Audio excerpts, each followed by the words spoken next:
thank you. We give you glory. We give you honor. In Jesus' name we pray. Amen. Amen. Welcome. So ningependa nimkaribishe Bosco ili aweze kucheka. Good morning, everybody.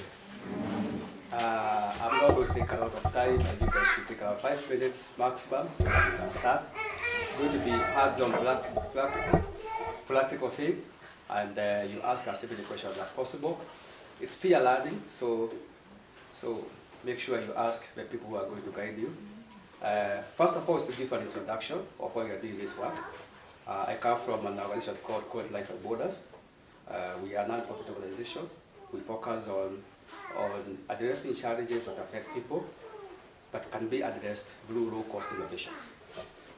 We focus on nutrition, health, water, education, environment, but specifically for this program, we are here because of to address the challenges that we are facing today, specifically the impact of industrial animal production and the effects that it's having on us. And as an organization, we think that for us to have an impact, we need to address people who are younger and who are older. If someone who is in high school can change perception of plant-based meals, he can have, they can be able to change behavior towards that particular area. So to give you a highlight of why we are doing this, is we have seen most likely in the Western nations, and it's also coming up here. If you look like 20 years ago, we used to have cows roaming everywhere, chicken roaming everywhere. But then, because over time we have become richer, we can afford different types of foods, then the demand for meat and milk came up. And then in the last 10, 20 years, we start to see a lot of zero grazing, a lot of chicken that are put in a small area, concentrated area. A chicken that used to take 6 months, takes 4 to 5 weeks. It has repercussions to our health and to environment. If you look at the amount of antibiotics being injected into these animals, so that one, the business becomes profitable. Two, so that they can survive on a small concentrated area. The challenge with that is, I know we are biology teachers, there's a food chain. If you give an animal too much antibiotic, over time, it will come to the human beings. And we have seen these days that there's what we call antibiotic resistance. You go to the doctor, he prescribes you a particular antibiotic, but it doesn't work for you. And you don't know why, but it comes back to the food we eat. Yeah? So we think in this program, we are going to see how to make plant-based milk. You don't have to drink animal milk. You can make your own plant-based milk with the same nutritional value as animal milk, right? You can also do, I've seen schools where they already give maize and beans. And the reason they do that is fresh produce is so volatile prices. So the school cannot be able to put a fixed price. Yeah? So you'll be shown how to prepare food with dehydrated vegetables so that you can buy vegetables and they can stay for a whole 1 year. So you can buy vegetables when they are on season, let's say in April, and they can take you the whole season, yeah, without worry.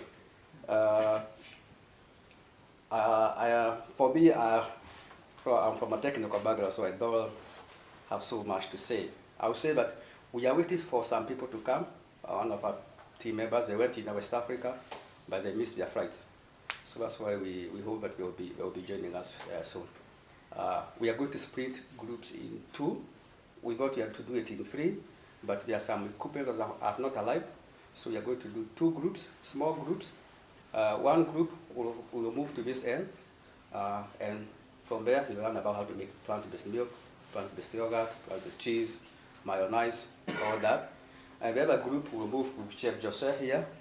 I've always wondered when in high school, why is it that food in high school always tastes not good, and yet food from the chef tastes good? Yeah? So, yet the ingredients are the same. So I hope when you move to him, ask him all the questions that you have, all of them, because he has tremendous experience at that. Yeah? After when the rest of the group comes, we're going to move on this step, and then you're going to make how to make plant-based egg cake. Using plant-based eggs, plant-based milk, and all ingredients that are plant-based, right? We are going to prepare soya milk. Sawa, soya milk.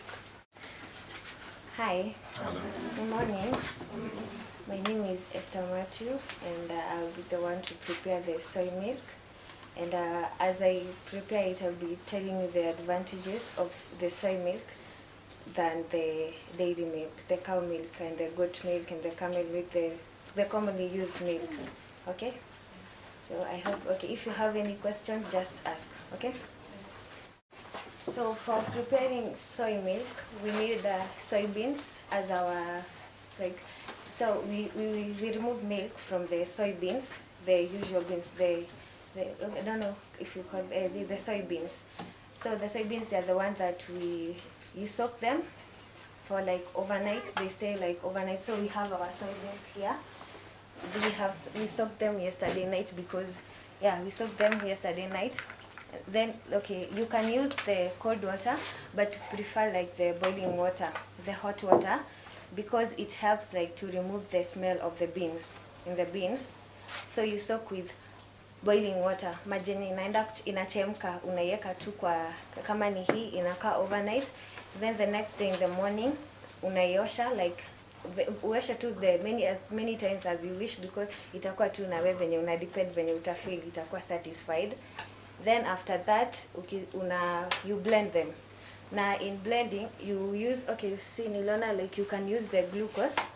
We add the glucose in the soybeans like when you're blending, because it's an oxidizer, so it removes a lot of oxygen. Ukiblend unaweka hapa ndani alafu unafinya. So ukifinya maziwa tu ndo itatoka. Okay? So unabaki na maziwa yako, then you boil it alafu you drink. Okay? So okay, we will demonstrate how we do it. So okay, lazima nayo kuwe na blender to use it, because ndo itasaidia ku blend them.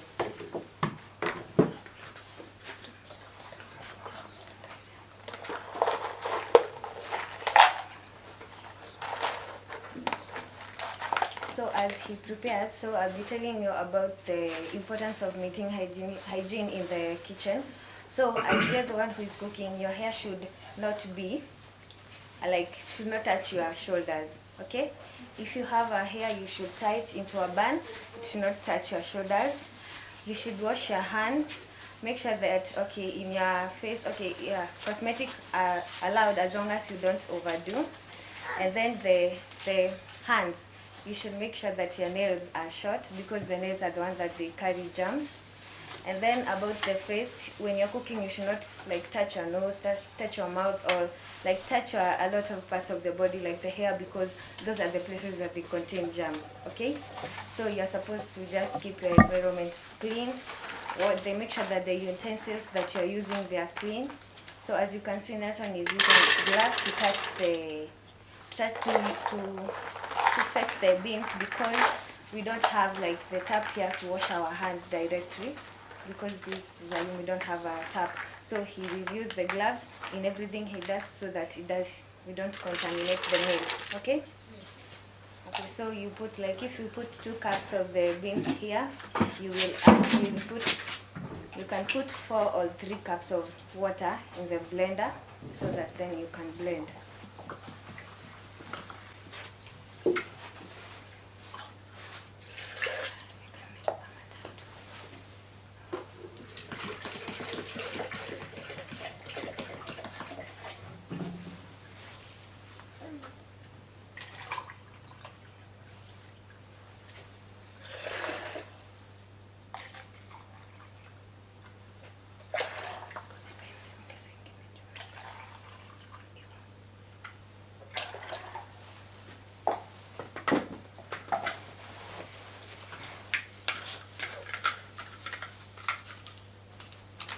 For the hair, you can wear these hair nets, because they're just 10 bob in the town. So you can buy and put it in your head when you are doing all this. If your hair can't be tied in a bun, so you can use the hair net to do it. And if you're a man, you can shave your hair well, so that isiangukie chakula.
Kuja kuona venye inakaa. Oh, haya. Maziwa ya Maziwa. ukweli.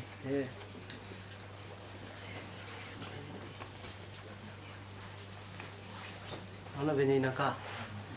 Maziwa. Haya. Unaona?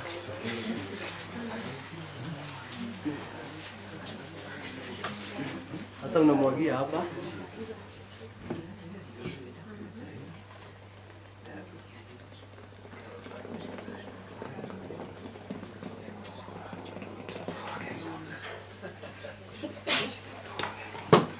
And now you can squeeze.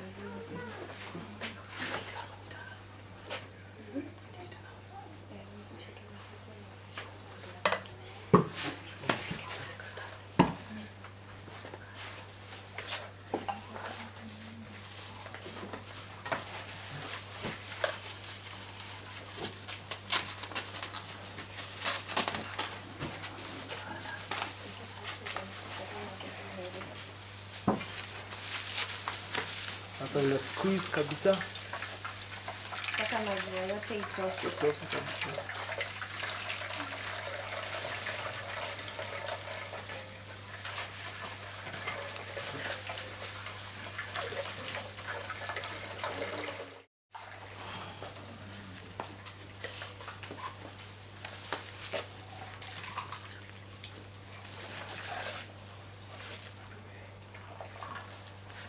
Na inahitaji kuuma.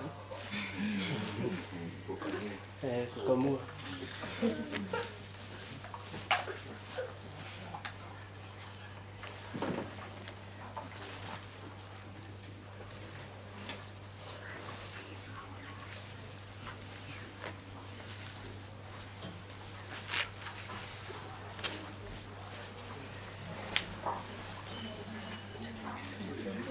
Naona huwezi jua difference ya hiyo maziwa na hii ingine. Inakaa maziwa, it is very nutritious. A protein content yake iko sawa. It contain a lot of protein compared to the cow, to the normal milk. Iko na protein nyingi because ni ya plant. So unaweka hii ndo maziwa yako, uchemshe juu. Si ni maharagwe yenye ni bichi, so huwezi kunywa hivyo, unachemsha kwanza. Sawa? So tunafaa tengeneze mingi ndo muonje msikie.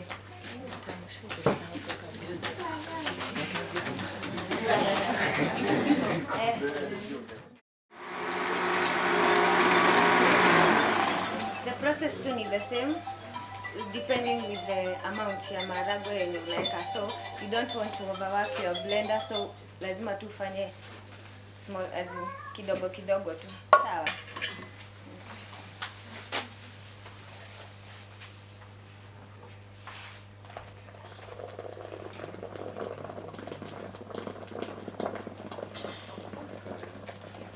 Na ni maziwa thick kabisa, ile mzuri.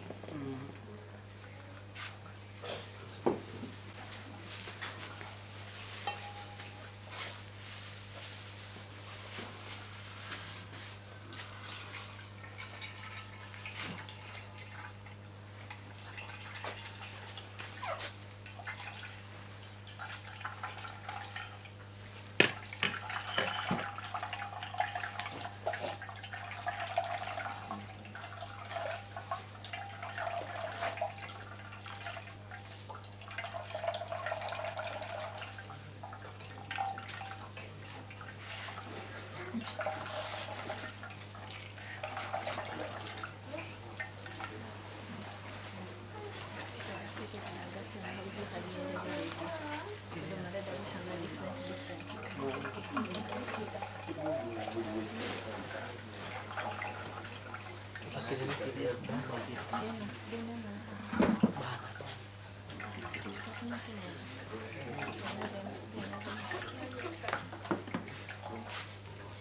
maziwa inakuwaga sawa sana. Najua kama mtu akunywi ya ng'ombe, unaona ng'ombe unasikianga huku hivi. Nasikia utaki. Watu wenye wako allergic to cow milk. Kuna wenye wanasemanga wako allergic to cow milk. Hawakunywangi maziwa ya ng'ombe, wanaweza kunywa hii.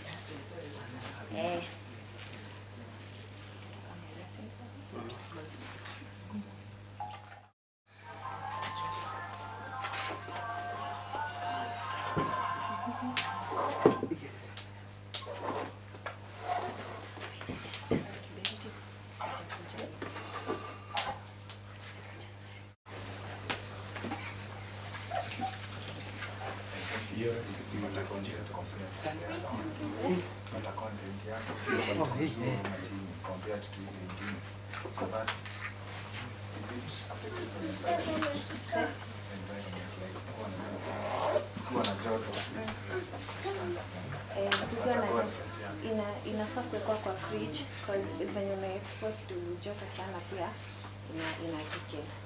So the best thing ni kufanya kuweka in a cold place. But pia in room temperature pia inawaka. So it's bad content, but it is high compared to the other.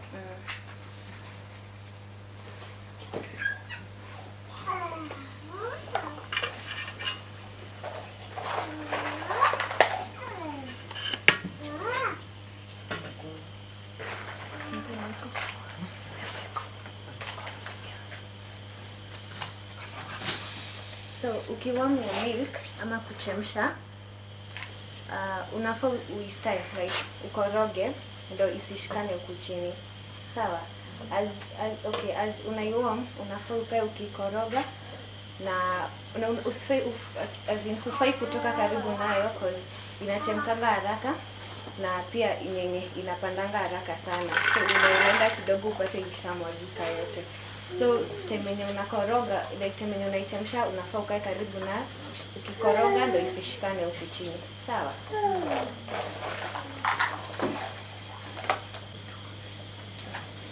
Ukikoroga hivyo, unastahili na skill. Unatoa na kishungi hizi za juu, isiende juu sana. Unaona venye wewe unafanya maziwa, unatoa ndio isiende juu haraka. Naenda kama umetoa. Ndio. Unafaa uweke time. Your milk inafaa boil for 15 minutes. Because as you said, ina maharagwe, si maziwa ya ng'ombe. So hii ni maziwa ya ng'ombe, si maziwa ya ng'ombe, hii ni maziwa ni maharagwe, so ni like inafaa boil ndio hivyo. Sawa? Kama utaki ku affect. So you go for how many minutes? Yeah? 10 to 15. That is kuanzia tu venye umejekelea ukikoroganga tu hivi. Yenyewe inafaa take nini? Seti ichemke kuchemka 15 minutes. Venye umeekelea saa hii una time. Inafaa ikae for 10 to 15 minutes.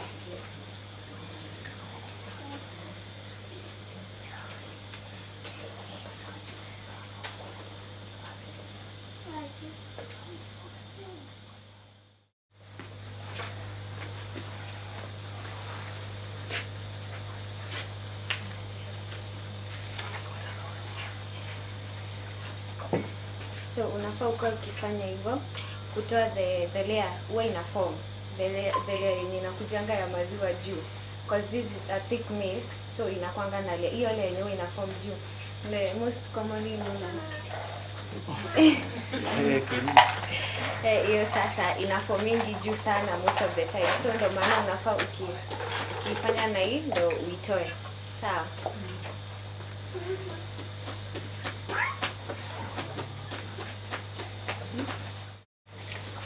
The animal products za siku hizi zinadungwa like unapata kuku zinadungwa antibiotics ndio zikuwe kubwa. So ukienda kununua kuku unabai kuku yenye ni nono, unasema unataka hiyo nono imenoneshwa na antibiotics. Unaenda like maziwa nowadays watu wanadunga pia wanyama like the cows zinadungwa hizo the drugs ndio maziwa itoke mingi. Sawa? Ama any other chemicals. So when hizo chemicals zimewekwa kwa animal, like zimeingia kwa animal system, So the animal yenyewe ndo animal ina produce milk, na mostly drugs zinakwanga excreted in the body through milk mostly. Sawa. So ndo maana hata mama mwenye ananyonyesha mtoto at the time anaweza ambiwa this drug huwezi kunywa kwenye unanyonyesha mtoto kwa zitatoka kwa mwili yako iende kwa mtoto. Sawa. So that is the reason why, okay, so that's the reason we have decided to shift from the animal products to plant-based dairy. Okay? And this milk haina any difference like na the other milk. Okay? The only difference ni ati inahitaji like hivyo tu, the process of making it is unajua ng'ombe tu ni kwenda kukamua mbio na ushaitelea. This is unahitaji kublend kufanya ni, that is the only difference, but it's better than kupata wishi kutumia dawa ya kutumia products zenye si poa. Okay?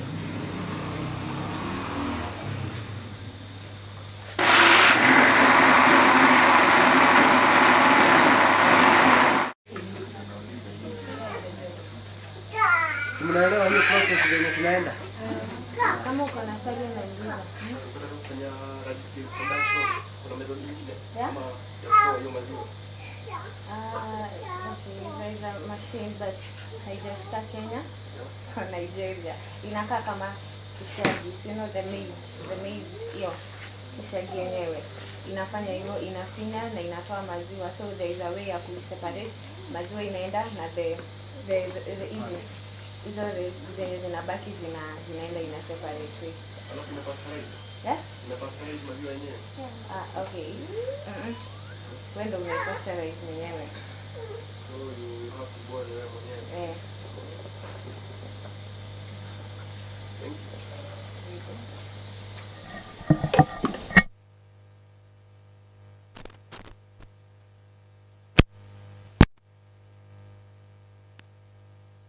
Chai vizuri sasa. Kama unataka kuweka chai, tutatengeneza and then you can taste it. Sasa ukifanya hivyo, nikuiva sasa inaiva. Ukitoa hizo ni sasa. Hizo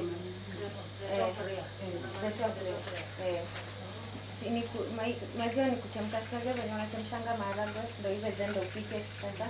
So that's what we are doing here. Tunaichemsha ndio ive, alafu then unaweza pika chai. So unajua kama imechemka already to cook it take a very like itakuwa tu a little time to ni kama dakika. Yeah. Hii inafaa it take 10 to 15 minutes kupika hapa, kuipika yenyewe mara ya kwanza, and then tea just 2 minutes. Alafu maziwa inakaa siku ngapi kabla iharibike? Okay, tumetest the last time when nilitengeneza ilikaa like for 2 days. Ama 1 day like 24 hours. After 24 hours ndio utasikia iko sawa, but sasa itakuwa ina taste kama ile maziwa imeganda. Unaona the fermented nini? Milk hiyo saa hivyo. Na ikiwa fermented kwa kunywa. Inashaiva.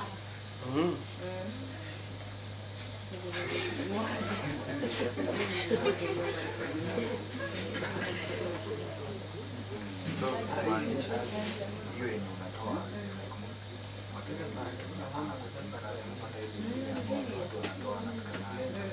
so kumaanisha pia hiyo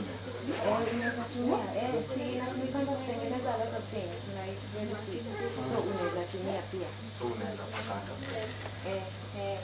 because as I said, hii maziwa ni very big.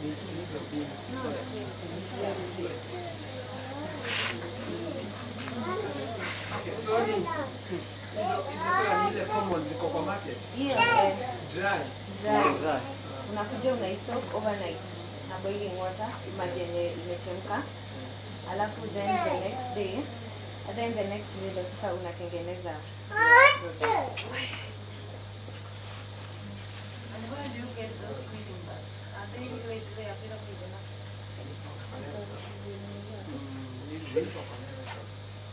Hizi tulikuwa nazo sawa filtration. Lakini unaweza tumia, unaona kama net ya kisho Hiyo unaweza tumia. Even the shopping bags. Unaweza itumia kwa ni kama tu sieve kama hii.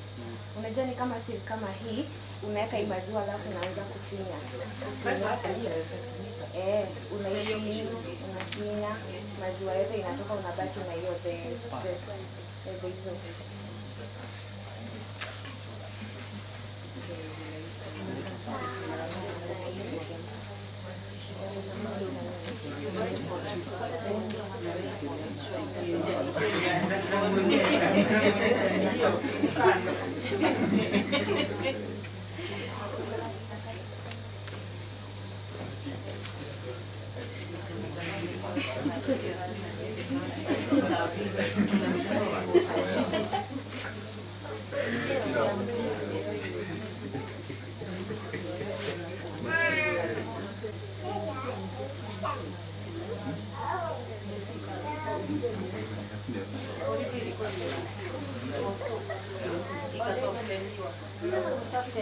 blender iweze kuigonga vizuri na itoe maziwa mengi.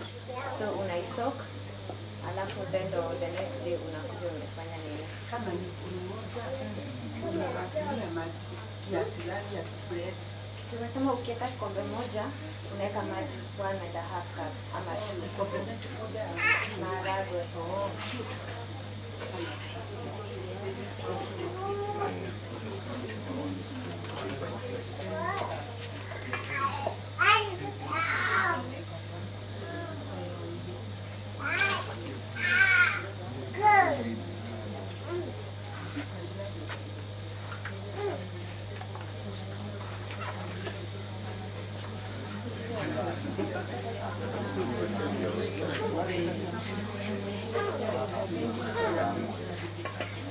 Alafu hii kwa ukipata time unaweza itoa hizi gozi ya juu. Naona unaifanya hivyo, inatoka hizi gozi za juu. Hiyo bread itoe maziwa mingi na ikuwe softer. Inatoka, unaona inatoka. Ukiweka light inaweza kutoa. Unafanya hii hatujatoa.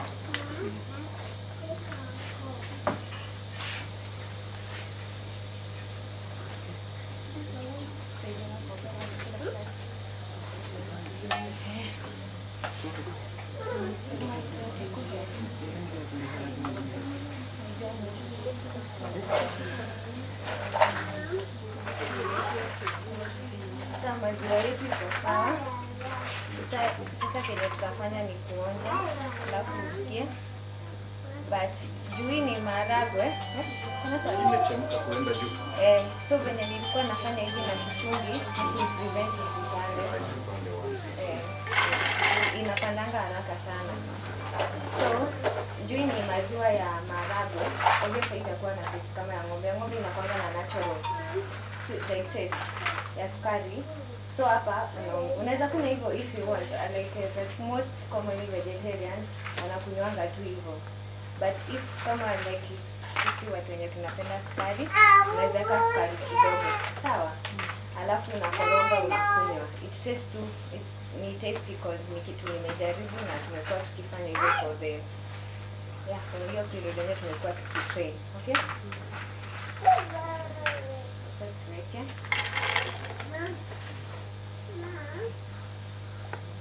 Ndio ziko inaitwa the dehydrated product. Hii ni cabbage, hii ni kitunguu, the ripe bananas, carrots, mango, potatoes and carrots.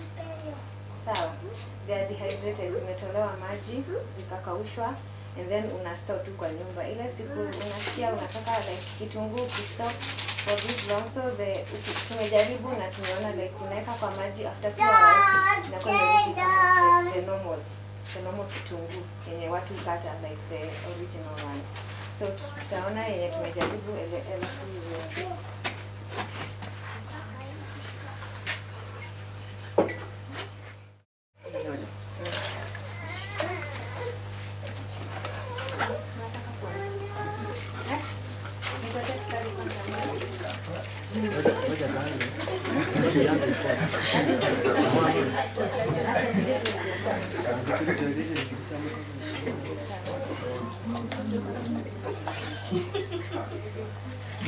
Yeah. Ani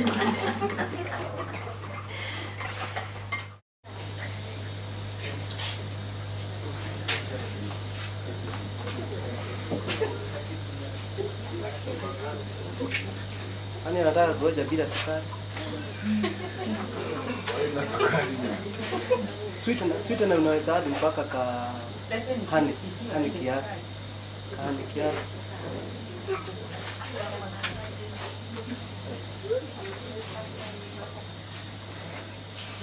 Kwaje? Ani amesikia? Ya glucose.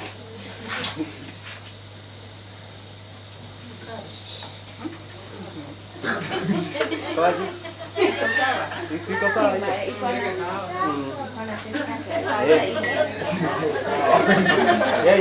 Unaweza weka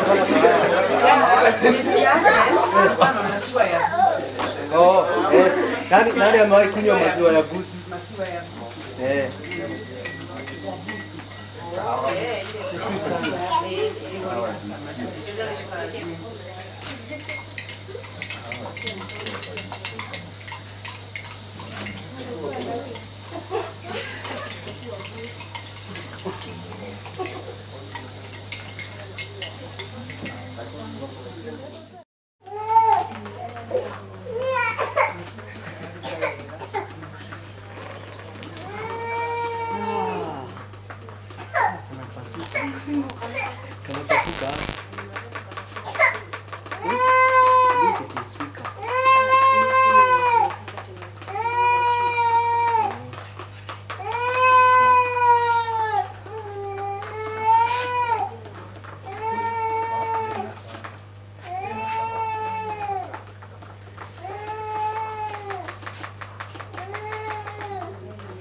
Kioja hiyo tuende sasa another product.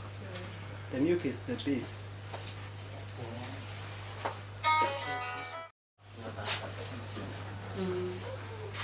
Isikia kuna difference?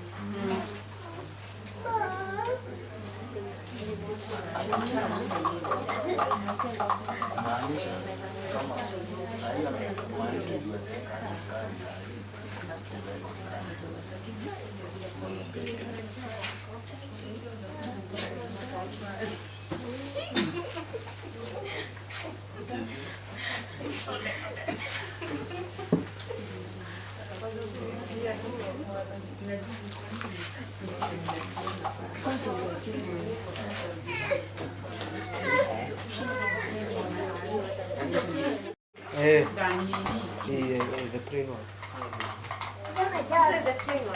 This one.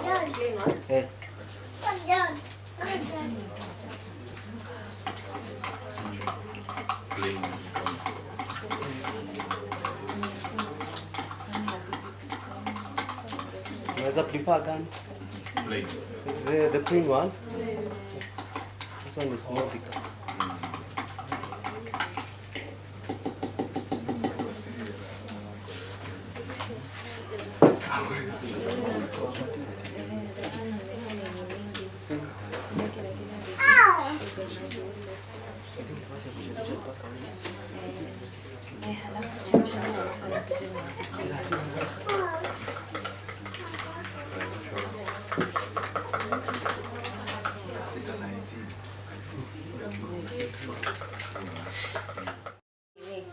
Ni very tasty, like inakwanga strong compared to the normal sort ya white. so ikakuwa na chumvi mingi. But this is the mayonnaise yenye imetengenezwa na soya milk, the milk yenye umeonja. Sawa. So hii mnaweza pia muonje nikitengeneza venye itatengenezwa. Juu hamwezi onja the moment imetengenezwa, lazima ikae kwa fridge for some few days. So mtaonja hii, and then yogurt wenye watakuja kesho ndo unfortunately wataonja. Sawa. The cheese nilikuwa pia nimetengeneza ika harden, but due to temperature inaanza kumelt. Sawa. The cheese unaona imemelt due to temperature, but inatengeneza inaweka kwa fridge. Sawa. So hii process hiyo tu kama maziwa ndo ilikuwa faster, ndo tengeneza as in ilikuwa fast, but ndo ilikuwa hard, ndo mjue venye maziwa iko. So the next thing hizi tunatengeneza it will be very fast. Okay? So pia na tuende pamoja. Sawa. So mnataka tuanze na gani? Tuanze na nani? Na yogurt. Yogurt mtaogelea. Tuanze na yogurt. Haya, so for the yogurt tunahitaji soya milk, tunahitaji the cornstarch. Okay, unaweza tumia cornstarch ama unaweza kosa kutumia cornstarch. The only thing the cornstarch does, it's a thickener, like yogurt ikuwe thick. Unajua nataka kitu thick. So kenye inafanyanga ni kuthicken yogurt inakuwa thick vizuri. Sawa. But hutumiangi mingi, just a small spoon, kijiko tu moja. Sawa. We have our starter. The starter inakwanga another yogurt. Sawa. But sisi tumetumia like the passion fruit yogurt, plant-based yogurt, okay? Because we are dealing with just plants hapa. Sawa. This is yogurt made from passion. Okay? Hiyo ndo tutatumia. And ama hapa pia tunaweza tumia hii ni plain yogurt. But sasa the problem ya hii, mwenye alienda kununua alinunua dairy. Okay? Alinunua dairy, hakununua the plant based, so hatuwezi tumia hii. Tutakuwa tunaenda kwa animal na tunataka ya plant. Ama the yogurt yenye tutatengeneza ndo itakuanga starter yako. The more you make the first yogurt yenye tutatengeneza hapa, ukimake the next yogurt una make sure umebakisha kadogo. The next time you're making yogurt inakuwa your starter. Okay? So hivyo the starter ya yogurt mostly inakuanga probiotics, the antibiotics. So you know the probiotics, hiyo tablet ya antibiotic ndio hutumika kwa kama starter mostly. So unaweza tumia hiyo. Sawa. So hivyo tu. I guess that is the only thing I'm supposed to say. So see you.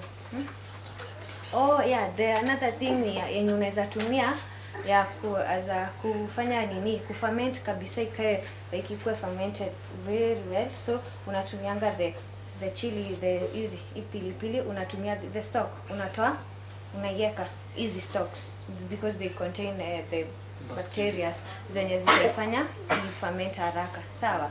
So unaweza weka kama hizi kadhaa kwa hiyo yogurt, then the next day unazitoa alafu unakula yogurt yako. Okay? So acha nionyeshe venye huwa tunatengeneza. So the first thing, maziwa yenye tulikuwa tumeboil ni hiyo.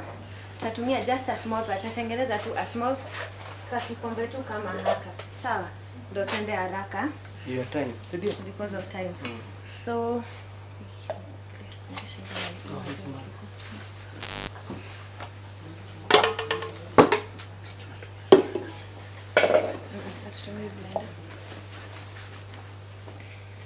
ulikuwa na swali? Wanauliza kama ni yogurt itaanza. So because we don't have a thermometer, maziwa yako inafaa ikuwe 40 degrees. Sawa. So because hatuna thermometer na at home most of us hatuna thermometer, so you use hapa, unaosha mkono wako vizuri. Sijimi hakuna maji hapa kuosha mkono, running water, so nitavaa gloves. So unaweka hivi. Unaona hapa ndio inaguza, ndio usikie the temperature. Kama ni yenye ni warm, okay, ni hot but haikuchomi, hiyo ndio unatumia. Sawa? Like ama uko na thermometer unaweka 40 degrees, 40 to 50 degrees, okay? 40 to 50 degrees. Sawa? Then maziwa yako utapima yenye unataka, depending with the yogurt yenye utamake. Sawa? For me nataka kumake just 1 cup, so hiyo tu maziwa ndio utapima.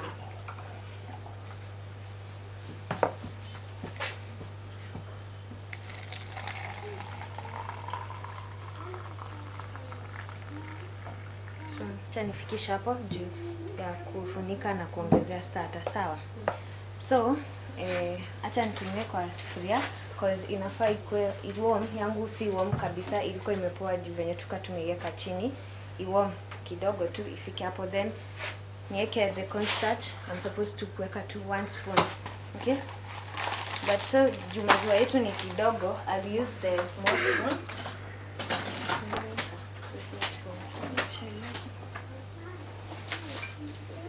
The small spoon nitaweka tu kidogo. Juu pia ukiweka mingi uwe ina thicken your yogurt that itakuwa inakaa ugali, sawa? So we tried by using kuweka cornstarch mingi na tukajaribu kuweka kidogo. Ukiweka kidogo haita thicken vizuri, so ina depend na venye pia wewe utapima, sawa? So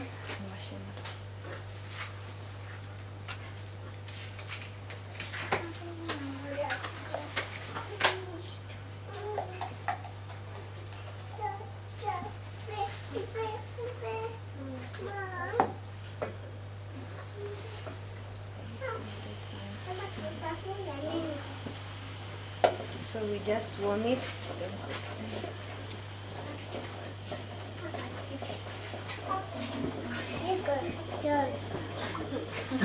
Auntie.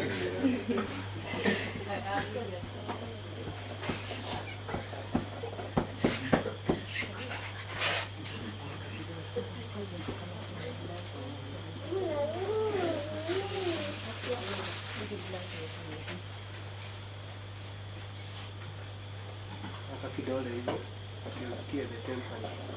Sikia ikianza kupanda na jua sasa, hiyo ndio temperature. Jua tu na thermometer. Like ukiweka usikie inakuchoma, but unaweza kaa hapo.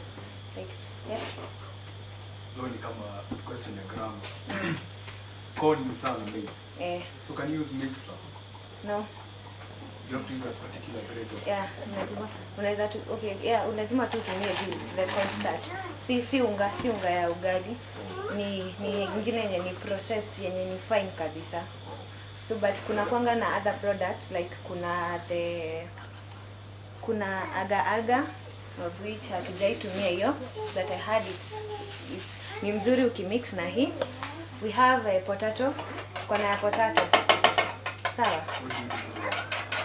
The cornstarch. So you buy it as is? Unaibuy as a yenyewe tu venye iko hivyo. And then utauza tu hivyo. Then you can mix them kulingana na venye unataka. So una make sure hiyo cornstarch yenye umeweka imekuwa dissolve hapa ndani. Sawa? Unakoroga.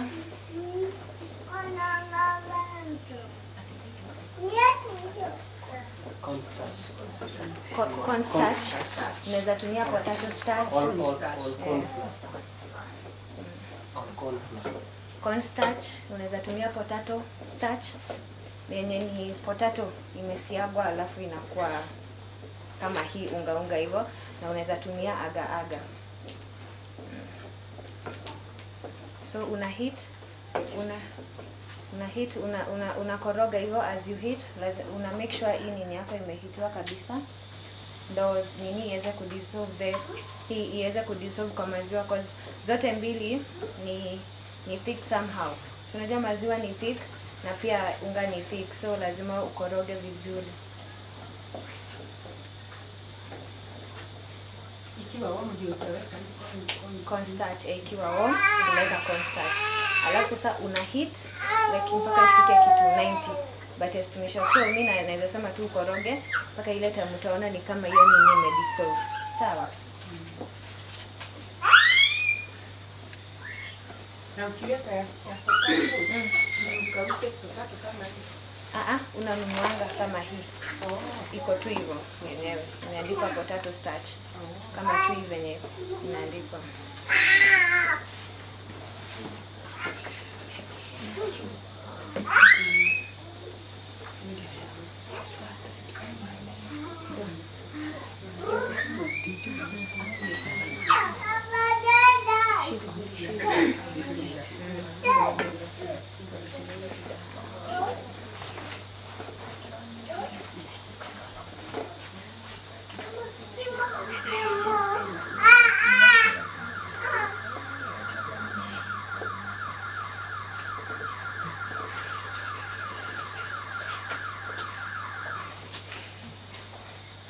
For me yangu imekuwa sawa. Sasa nitairudisha kwa kikombe yangu ama niache tu hapo sasa ndio ikue. Sawa. Ishaekwa. Niliweka time yenye nilifill nikasikia iko warm. Unaweka constant according to venye unataka. Borake tu siweke mingi juu itathicen kabisa. Sawa. Uweke according to amount yenye unataka. So after umeweka constant umeheat mpaka umeona imekoroga like imedissolve zote vizuri. That is when unangoja cool. Sawa. Isiwe moto sana. Then ndo sasa tutamix na hii. Sawa. Okay, as we wait for our milk to cool, let me show you how to make mayonnaise. Sawa. I hope sitawa mix. Sawa. So mayonnaise tunatumia the milk. Hii maziwa yetu tu. Sawa. We use milk. Tunatumia mafuta according to your okay, but mostly they advise about using the olive oil, but me nimejaribu na hii na nimeona inatoa kitu poa. Sawa. So unaweza tumia a half cup of milk, a half cup of oil. Sawa. Alafu like for okay unaweza then you use the the mustard seed. Unaweka 1 spoon. Sawa? Mustard seed. Unaweka 1 spoon. And then we have the turmeric. Okay, unaweza weka turmeric is your own choice. Unaweza do the only thing inafanyanga is to make the mayonnaise ikae hivi. The color. Sorry. So the mayonnaise ikue na hii color. Sawa? Okay, it's just a coloring. Hizi vitu zingine za tunaongezea hapa ni za kuweka nini, za kusaidia tu kuwe na taste vizuri. Sawa. Unaweza ongezea pepper like the pilipili if you want. Sawa. Kama unataka kuweka pilipili unaweza ongezea the yani tu kitu yenye unataka ikue taster kwa hii nini yako ndio unaongezea sweetener. Like the sweetener ya kuongezea taste. Sawa. Ndio unaweka. So mimi nitatumia hii chumvi. Ndio the best. But unaweza tumia the normal salt. The only difference ni ati hii inakuanga very strong. Hata ukionja wewe mwenyewe utasikia like 1 grain it's very strong. Kuweka kwa food huwezi weka kama venye tunaweka kijiko moja full. This is just a pinch. Kidogo tu. Sawa. Unaweza taste usikie. It's very strong.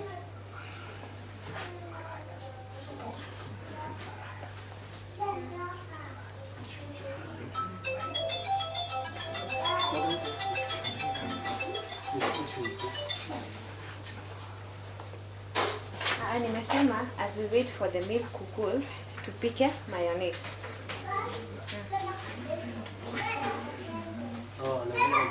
Mayonnaise ni product ingine inakwanga. It's a product hii. You can use it. It's like ni kufanya tu food. Unaona venye unawekanga ng'ombe molasses ndio ikue tamu na ikule nini mingi. Hivyo ndio unafanya hii. Unaweza ipaka kwa mkate and then you toast it kwa nini. Unaweza iweka kwa cabbage, unaweza kuweka kwa any food. Sawa? And then inafanyanga tu. Then you heat it cause iko na mafuta then ina melt. Okay? Hivyo tu. That is the mayonnaise, that is the kazi yake. I'm sorry nilisahau kusema hiyo. Sawa. Haya, so tumesema tuweke maziwa a half cup. Tunakuatilia vizuri. Alafu mafuta unaweka, najua mafuta sasa iko na bei juu, but sasa to make mayonnaise pia unaweka mafuta like half pia. Unafaa ikuwe like the same amount with the milk, the same level, like kama tu zinatoshana na maziwa. And then sasa ndo unaongezea your other products. So tunaongezea mustard seed. Tumesema tunaweka 1 spoon. Nani hivyo. And then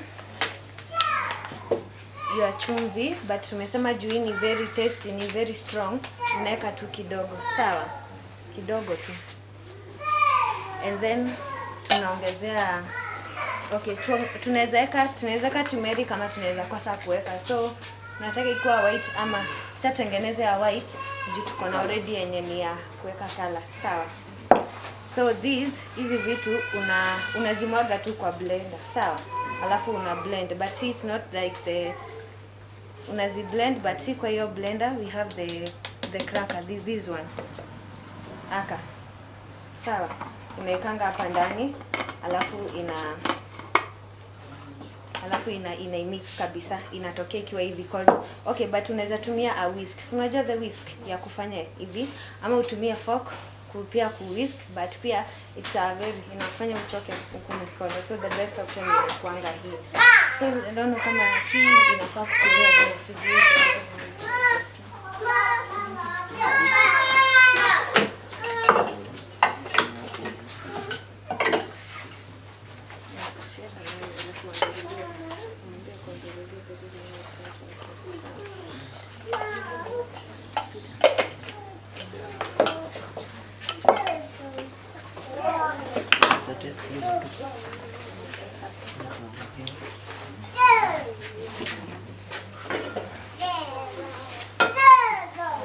Akienda kuangalia ndio kuja to mix it.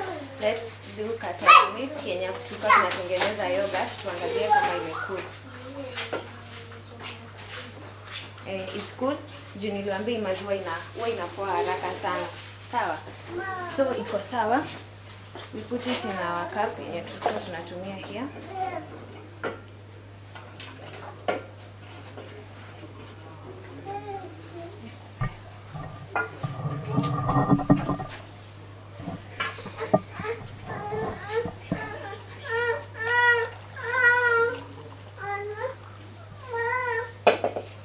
So hii ndo maziwa yenye iko na cornstarch yenye tutatumia sasa kuweka yogurt yetu. Sawa? So kwa hii ndo sasa we will add the starter. This is the starter. Sawa? Tumesema tutumie the passion yogurt. Sawa? Ni flavor tu. It's just a passion ni flavor, but kila kitu imetengenezwa na maziwa na sasa kenye tu waliongezea juu flavor ni passion. So for you unaweza decide unaweza tumia this one. Sawa? Unaweza tumia vanilla. Si unajua the yogurt za vanilla. Na unaweza tumia nini? Chocolate. Sawa? Chocolate. Haya. So then we start. Okay, the starter ya nini yogurt unaweza weka 2 spoons like spoons za food. 2 big spoons.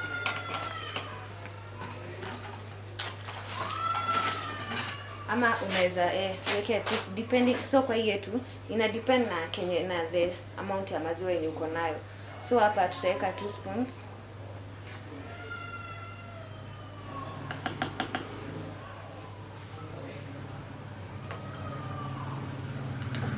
Alafu sasa tukoroge.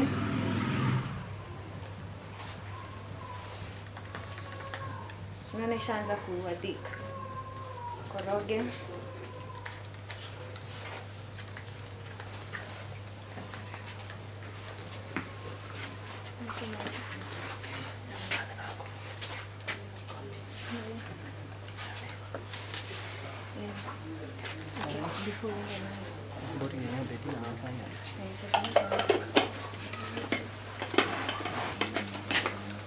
Unakoroga tu venye unataka mpaka ile time uta feel like yenyewe umefeel imekuwa fine. Sawa?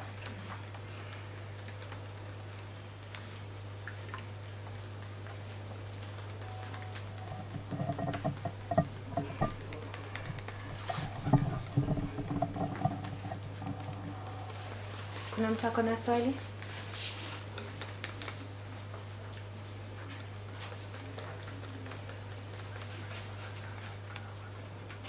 Hiyo mweka mafuta. Utasagana na hiyo. Hapana. Hiyo ya mafuta ni yogurt tushamaliza kutengeneza hivyo. Hii ya mafuta ni mayonnaise. Si nilisema kwanza tungoje milk. Okay, hope sijawa confused. Juu hii ilikuwa ya yogurt, hii ni mayonnaise we are making. Okay? Juu tuko tunataka ku save on time. Mayonnaise ndio nitawarudia the ingredients zenye tunasema. Juu bado sijaongezea the vinegar. So unaweka 2 spoons of vinegar kwa hii mayonnaise. Sawa? Ndio then sasa unaenda una blend. Eka nini? Weke vinegar 2 spoons. Sasa hii yogurt iko sawa. Hivyo tu ndio unaiacha. Sawa? Unaiweka in a warm place. Sawa?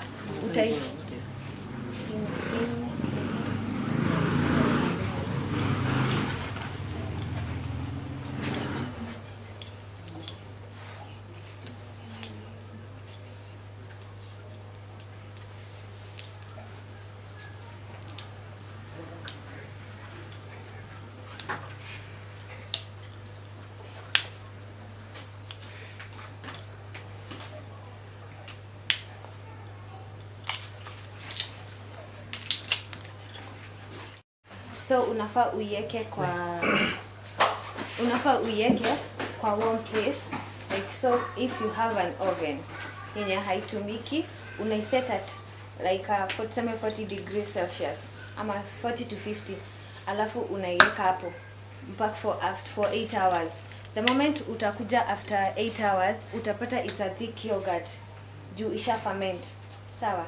The starter yenye tumeweka, nimesema the purpose of kuongezea hii it's our starter. Starter inamaanisha itasaidia sasa hiyo yogurt ferment. Sawa? Ikuwe thick, like okay, si kuthicken, pia inasaidianga thickener na pia ina ferment hiyo yogurt. So the kazi ya cornstarch ni kufanya hiyo yogurt ikuwe thick, as in ni ya kukula na kijiko, haitatoka kama maji. Sawa? So sasa yogurt yako ukishika itakuwa inatoka hivi. Sawa? So the kazi ya cornstarch ni kuifanya hiyo yogurt itoke hivyo. Sawa? Hivyo. But sasa the kazi ya hiyo ni kuifanya ikue thick. Kazi ya hii ni kuifanya ikue fermented. Sawa? Unaweza tulisema kwa hii unaweza ongezea the stalks za pilipili. Zinasaidianga kuferment yogurt yako haraka. So within 8 hours ukikuja utapata. So unaweza weka as much as you want. Sawa? Pilipili zako unaweza weka as much as you want of the stalks za pili. Unaweka kamti, si the pilipili yenyewe. Sawa? Unaweka aka kamti. Sawa? So mimi nitaweka 4, alafu wewe utajua zenye utaweka. Sawa? To stock. Then unazimix tu hapo zikae huko ndani. So after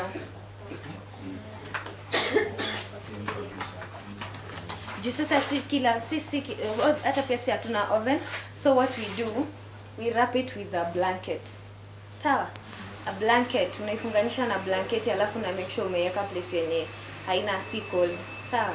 The next day utapata yogurt yako ikiwa fermented. So it's something nimejaribu, something nimekunywa and I know it's sweet. Sawa? I told you tulikuwa tumetengeneza jana, we had visitors, wakaonja wakasikia tamu, wakakunywa yote. Sawa? Haya, so hii unaifunga hivyo ku prevent the bacteria kutoka kuingia hapa ndani. Sawa? So unaiweka in a warm place. You wrap it with a blanket. So we don't have a blanket here. So si tutaiweka kwa oven. So you wrap it with a blanket vizuri kama venye kama mnafanya kuweka maji moto. Ndio ikuwe asubuhi ikuwe warm. So that's also the same thing you do here, but you keep them for 8 hours. Okay? Yeah, 8 hours kwa fridge. The next day unakuja unaongezea your vanilla according to venye unataka i-taste. Vanilla yako unaweka according to how it tastes. The chocolate unaweka the way you want it to taste. Sawa? All those products zenye unatakanga kuweka, and then na sukari unaongezea pia sukari. Sawa? And then unakula yogurt yako juu. We use a spoon to eat. Sawa? Then so the mayonnaise imetengenezwa. Si unaona? Na venye inatoka. So acha niwarudie the procedure the way it's done. I'm sorry that hatuja blendia hapa, like haijapigwa mtu hapa muone. The blender inakataa, sijui mbona inakataa kufanyia kazi hapa. So what we do here, to make mayonnaise, we use tumemalizana na yogurt. Anyone who has a question on yogurt? Vinegar na sukari unaweka hiyo wakati unakunywa. Nini ya? The vinegar and the chocolate. Kwa nini kwa yogurt? Asubuhi tu after 8 hours umeitoa, unaongezea your flavor na unaongezea sukari, unaikoroga, unaimix, alafu unakunywa. Sawa. Ya kawaida tu, ya kawaida. Ita dissolve. Sawa. Sio kama ile tunanunua. Sio kama ile tunanunua kwa yogurt. Unajua kwa duka ready to drink. It is plant-based. Nani ya plant. So sukari utajipimia kiwango yenye unataka. Vanilla utaweka kiwango yenye unataka. Chocolate utaweka kiwango yenye unataka. So this is just a yogurt yenye ni plain. Like the vegetarian yogurt yenye ukunywa ni hii. So after 8 hours ukikuja itakuwa thick. For those if you have mtu mwenye unajua atakuja kesho, ataonja hii. Sawa?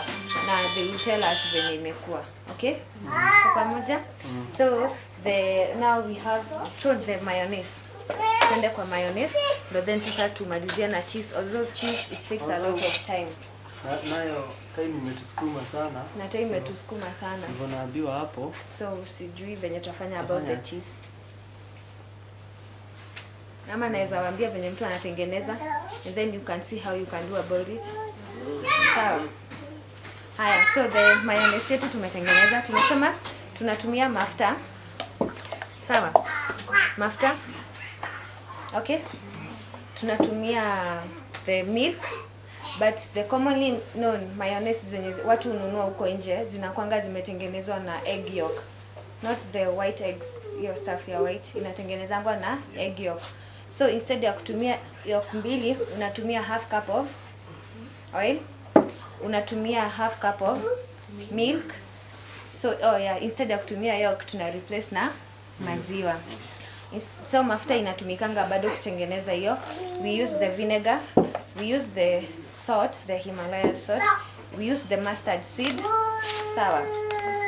Haya, so then unazieka tu zote at the same place, then unaweza whisk as long as kama uko na nguvu kama huyu uta whisk tu. Sawa, whisk tu. Unaweza tumia fork.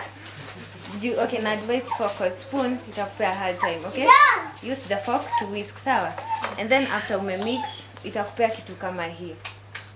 Sawa, you see venye ni creamy hivyo.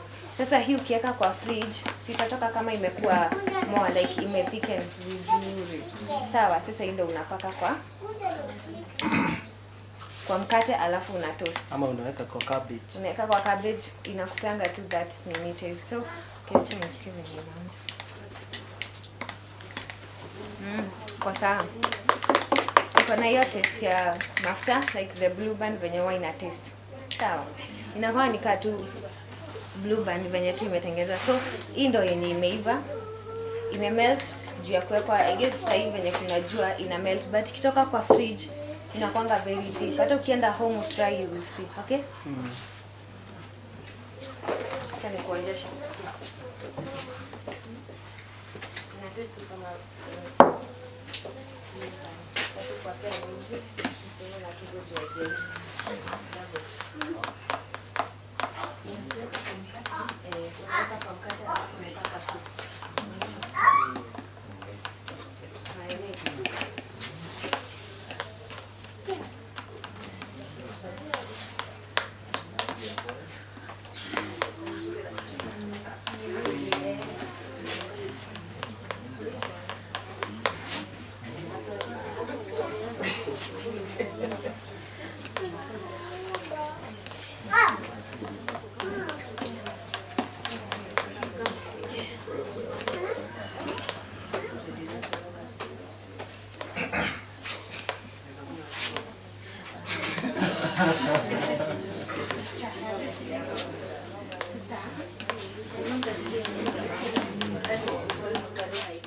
Unaenda unaiweka kwa fridge for 2 to 3 days.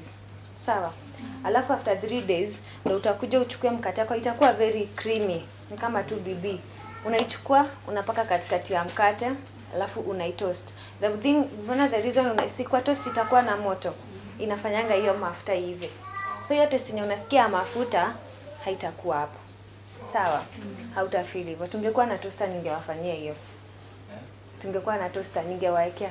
Msikie hainanga hiyo taste ya mafuta. Hiyo taste ya mafuta itakuwa imeisha. Okay? Ukapika na pani badala ya Pia. Borake tu ni moto. Borake tu.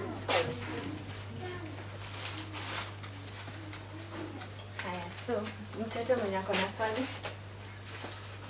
Any question before we explain how we go about cheese? Any question?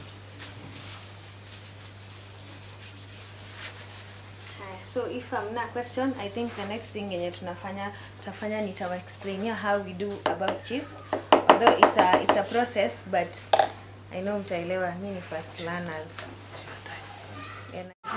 So the cheese we use, ndo inatumianga a lot of milk.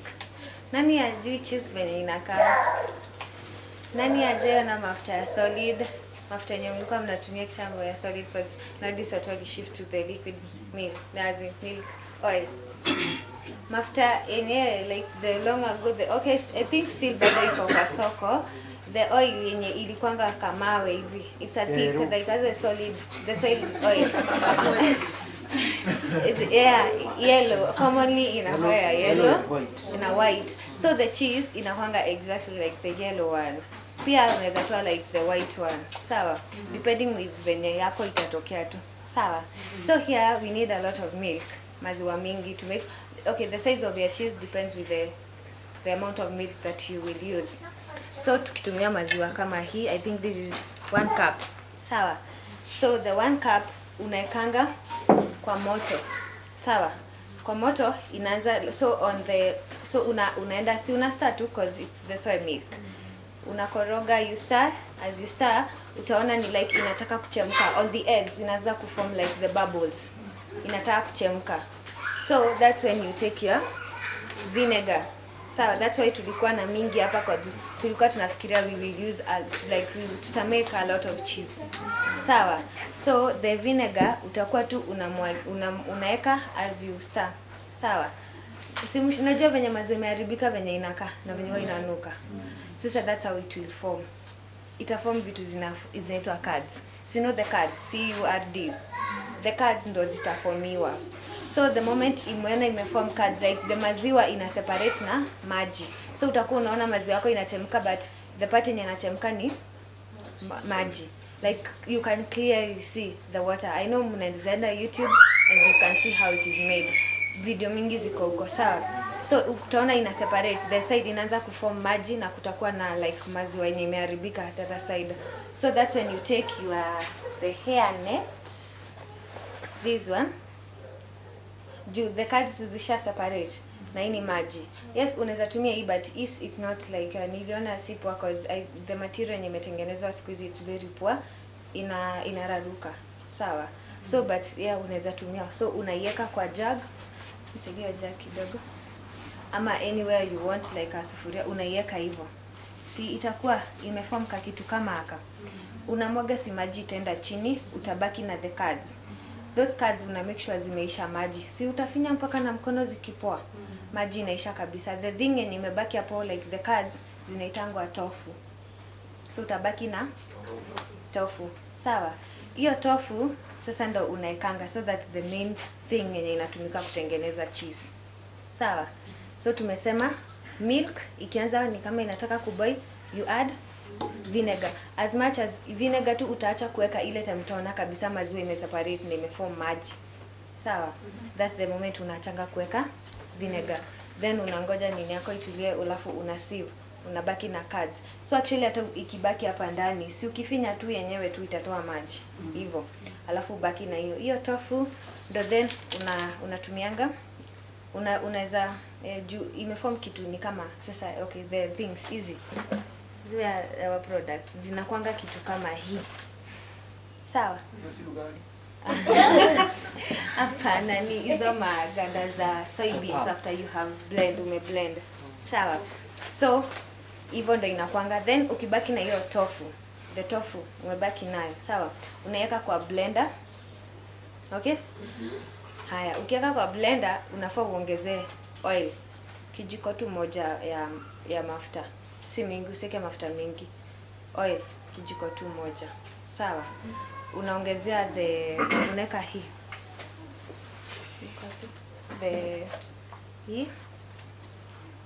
Hii utakuwa umetengeneza kando. Si ni lemon. Unaweza finyilia lemon maji. ama utumie the citric acid because this is lemon yenye tu imekuwa powder. Sawa?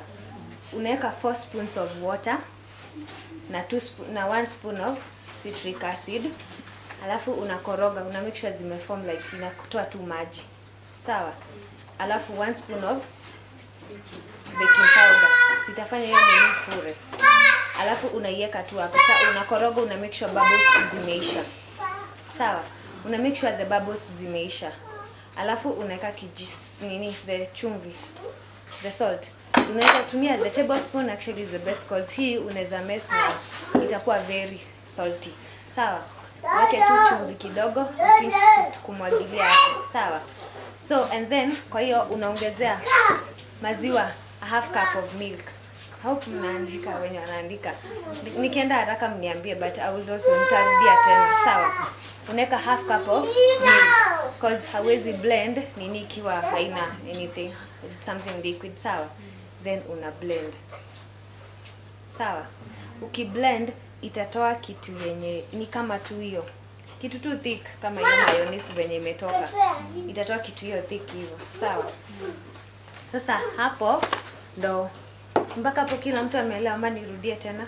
Mimi sielewa. Ujaelewa? Haya, so tumesema ni sawa. So tumesema maziwa uweke kwa sufuria. We heat mpaka uone ni kama inaanza kuchemka. Si ati imechemka, ni kama inaanza kuchemka, like the bubbles zimeanza kuform. Kwa sufuria huko mwisho kando. You sprinkle your vinegar. So unaweza kuwa umeiweka kwa kikombe, unamwagia as you stir. Ukikoroga utaona maziwa inaanza kuachana na maji. So itakuwa ni kama maji inachemka na kuna curds side. Like hizi vitu zinakaa hivi. Sawa? Zenye tunatoa kwa after we sieve the milk. Hizo vitu ndio una sieve sasa, na hii after zisha form you sieve with this one. Ama unaweza tumia kichungi tu yako, juu ni maji tu utatoa. Alafu unatumia mwiko kuifinya ndio maji yote itoke. Sawa? Na ama ungoje ipoe uifinya na make sure mikono yako ni safi. Haya, unafinyilia maji yote inaisha.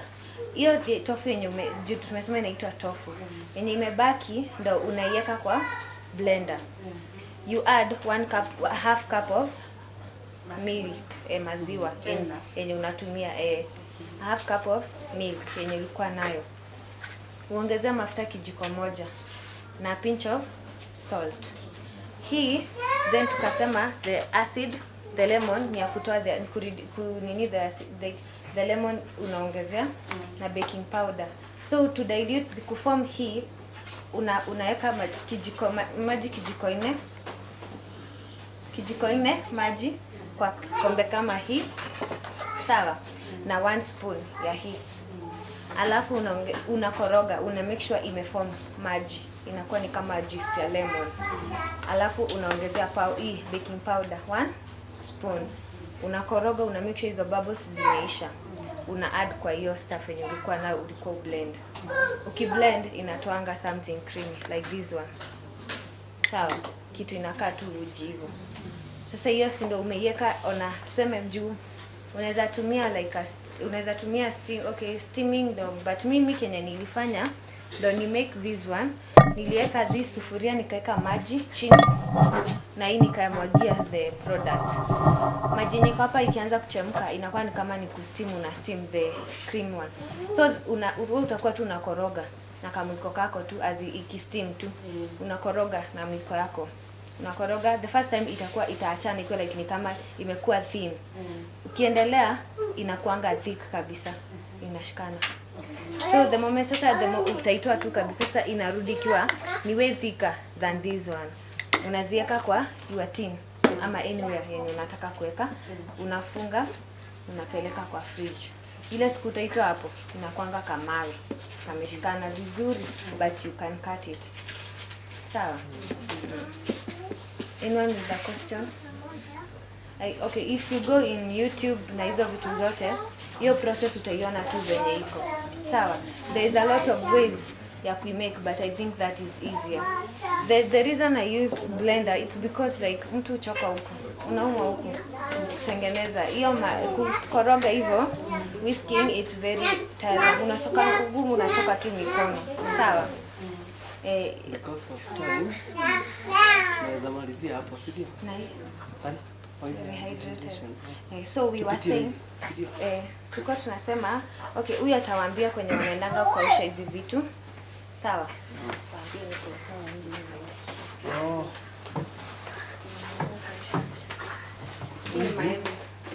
Dehydration is just the removal of moisture.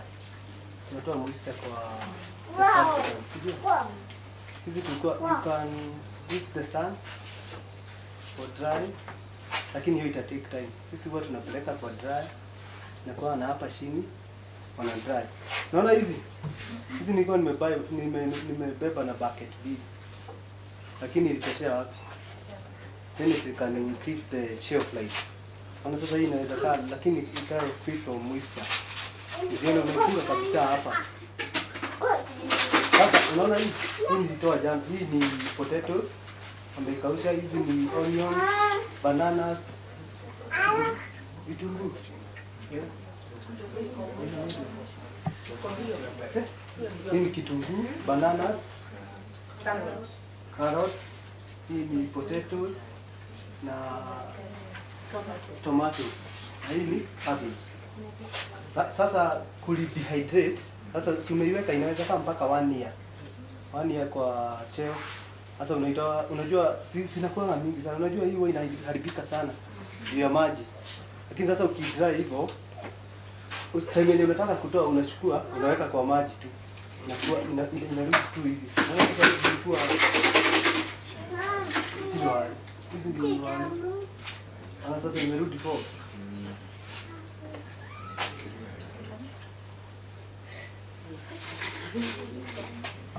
imerudi vizuri na ilikuwa inakaa hivi. Maji tu niliweka jana, mtu inakaanga 2 hours inarudi venye ilikuwa. Hiyo nayo anampatia ni Na hii kidogo kwa jiko utakima nayo mkimo. Itakuwa sawa sana, iko sawa. Nasikia venye hiyo kana taste vizuri ile. Hii sasa ni ya increase the shelf life. Durability. Unakausha na nini? Tunakausha na dry. Na dry ya moisture. Dry. Unaweza kaushia kwa jua. Unaweza kausha na jua. Lakini hiyo ita take time. Itanika like 1 week ikauke kabisa.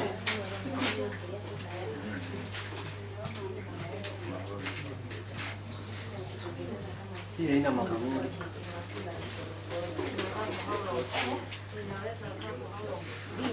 Ikiwa hivi, hata nani ya? Honey plus. Haitaharibika, haina moisture na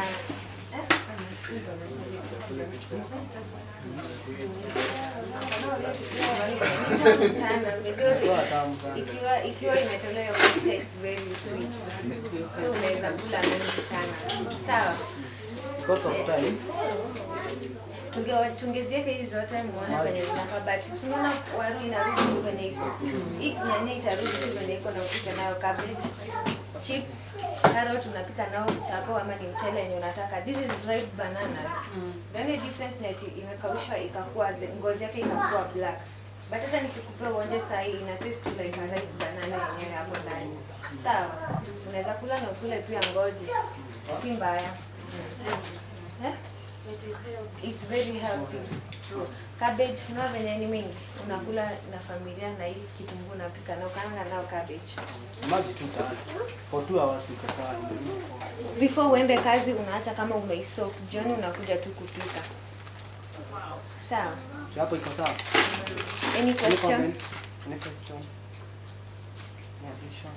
Addition, kitu unajua yenye umeona hatujasema hapa?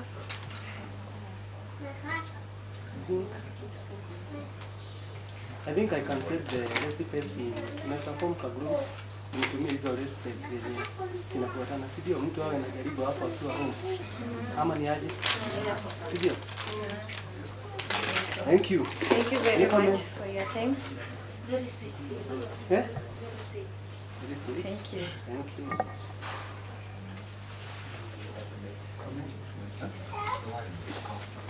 Sawa. Siko sawa hiyo? Asante sana kwa Asante sana. kunisikiza na hamjachoka. Haya, so let's go for the next group. Thank you. Thank you. So hii maziwa imebaki ndio watatumia kuwapikia keki. Sawa? Then utaonja.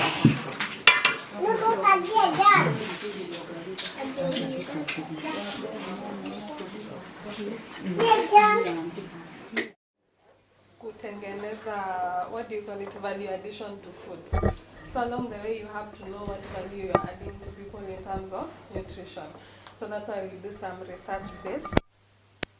So kama umewahi pika keki ama kama umewahi kula keki, what do you think are the main ingredients?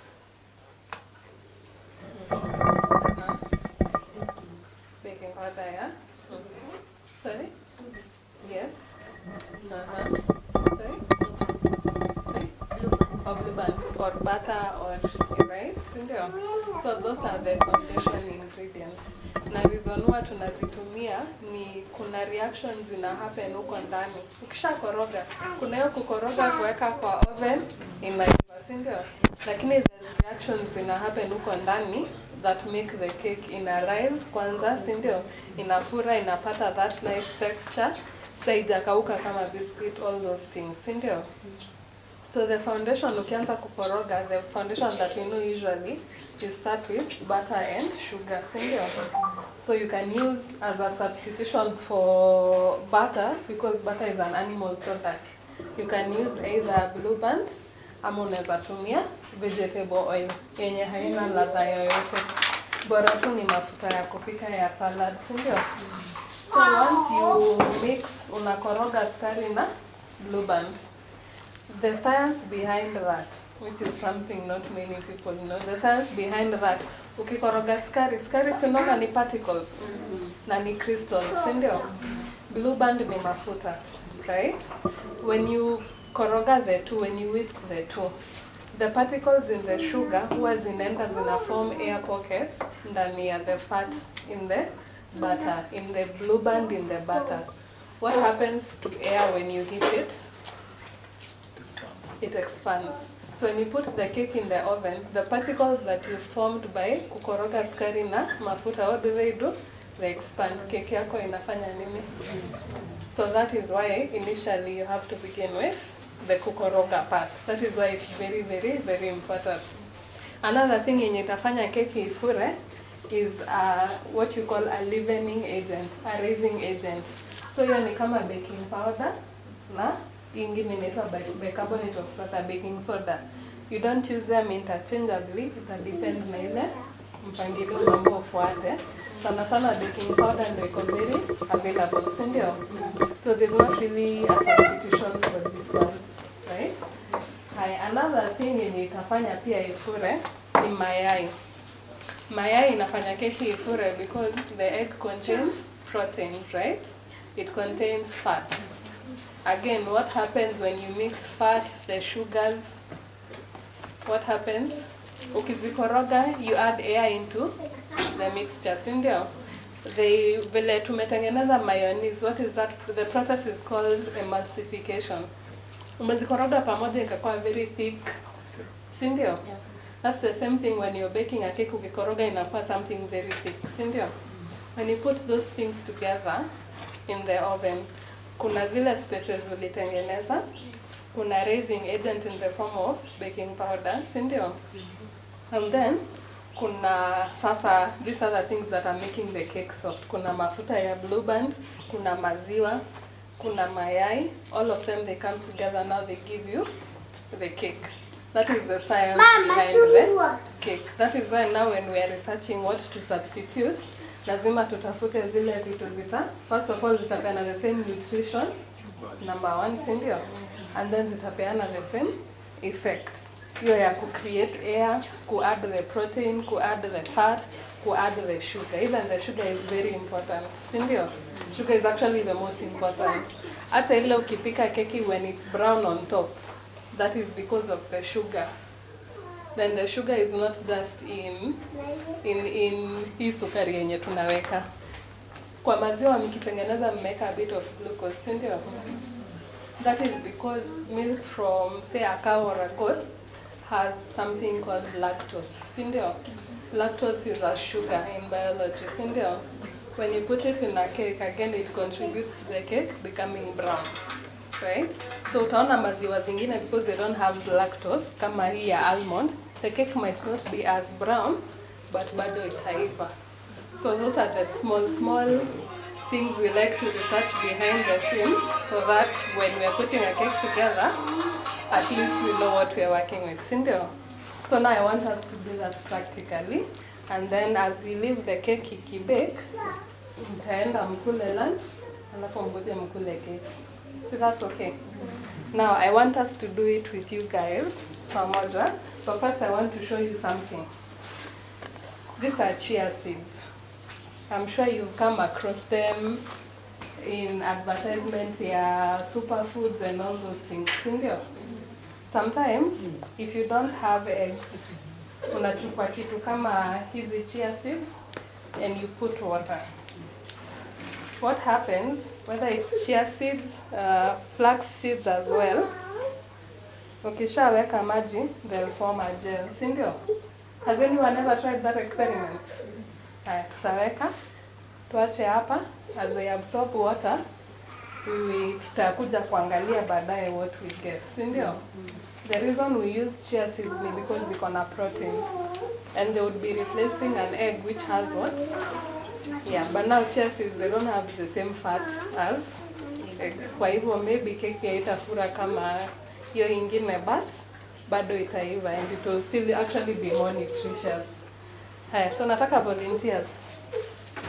I want volunteers. Okay. Volunteer number 1. So, first we'll begin with... Alafu another thing, as you're baking a cake, lazima utapima vitu, hakuna kuweka tu na macho, sindio? Because if you do that, unaweza haribu. Uweke maybe maziwa mingi, unapata keki iko ile texture ni kama iko gummy, iko imeshikana, sindio? Hiyo maybe umeweka liquid mingi ama umeweka kitu ingine haifai mingi. Saa ingine unapata ukiiguza ina crumble. Hiyo maybe umeweka unga mingi au kuweka enough liquid, right? So normally we use these cups. The reason why we use these cups ni kwa sababu ziko standard. But a trick you can use at home. Tuseme umechukua hii mkebe, ukachota nayo blue band, sindio? Make sure the same mkebe ndio umechota nayo sukari, ndio umechota nayo maziwa, ndio umechota nayo unga. That way, ingredients zako zinaenda zikipimana vizuri. So you make sure whatever you used. And another trick I'll give you. Kikombe moja ya chai is 250 ml. So ukiambiwa put 1 cup of milk, unajua ni kale kama maziwa kidogo. Kikombe moja ya blue band ni 250 grams. So ukichukua blue band quarter, basically umechukua the same thing. So those are small tricks unaweza tumia. Alafu let me ask you a question. I don't know if it's chemistry or physics or nini sikufanya science. That's the joke. How many teaspoons are in 1 tablespoon?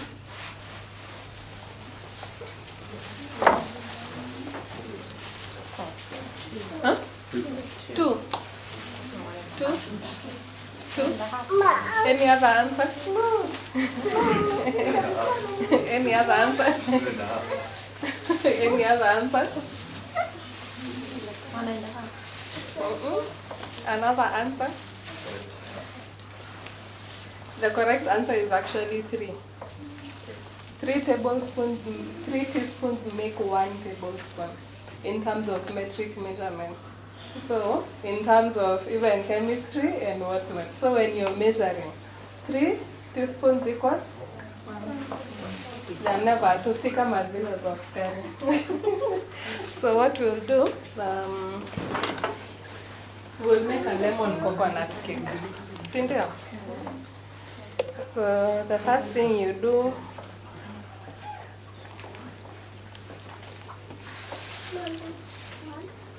we'll grate the peel of 1 lemon.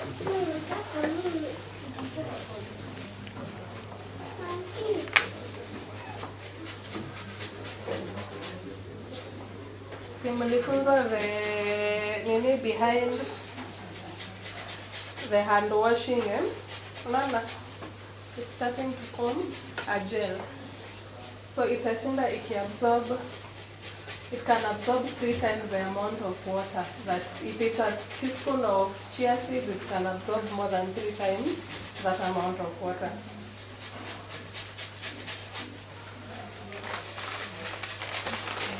Na chia seeds mnaambiwa mkule, the reason being that they have a lot of benefits. They have a lot of minerals, they have a lot of vitamins, they have a lot of protein. Yeah? So you can put them in yogurt. Ndio. Kama unatengeneza smoothie na matunda unaziweka huko ndani. That is something you can do even at home. This is the game I used to put on the bar.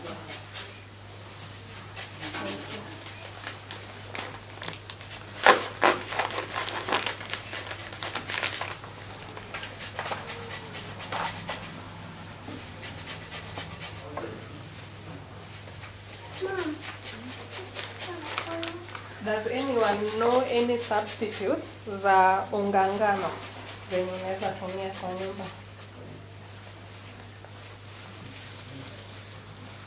Any other flour ushawaisikia yenye si unga ya ngano? That's one, and it can be used to make yogurt actually. Yeah. Another one? Sorry? Sweet potato. Very nice for porridge, for baking. Hata unga ya ugali, the corn flour, maize meal, it can be used to make a cake. Yeah. It just won't taste the same kama ya unga, but you can use it. Another one, there are things you actually have in your kitchen.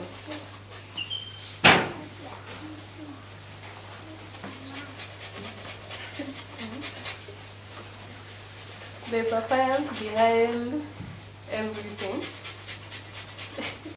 You can make sunflower seeds oil, and you can make sunflower seed flour, coconut, rice.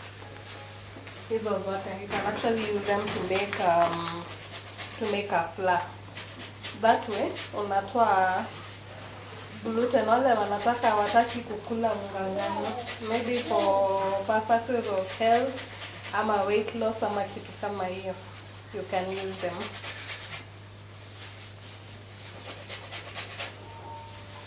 A substitute for milk in baking, even if it's dairy based, what are the initial substitutes that we use that now to create a plant one? Okay, I'm going to make maziwa for bake. You might want to use something else. What can you use? I'll give you a hint. You made it today. Soya, yes. Yogurt, mala. Actually, mala works better than kawaida milk ukitengeneza keki. So ukipata kamala ama uweke kandini kwa maziwa uweke kwa keki, inatoa keki very soft. That's okay. So you can squeeze that lemon now.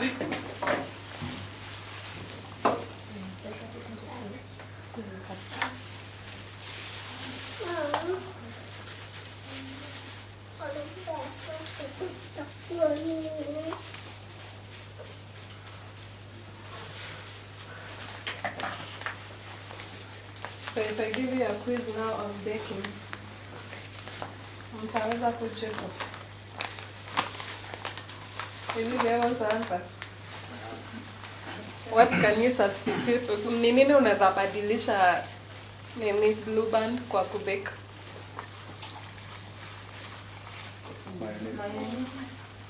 Actually you can. Another thing? Cooking oil, butter. If it's plant-based, you're using cooking oil.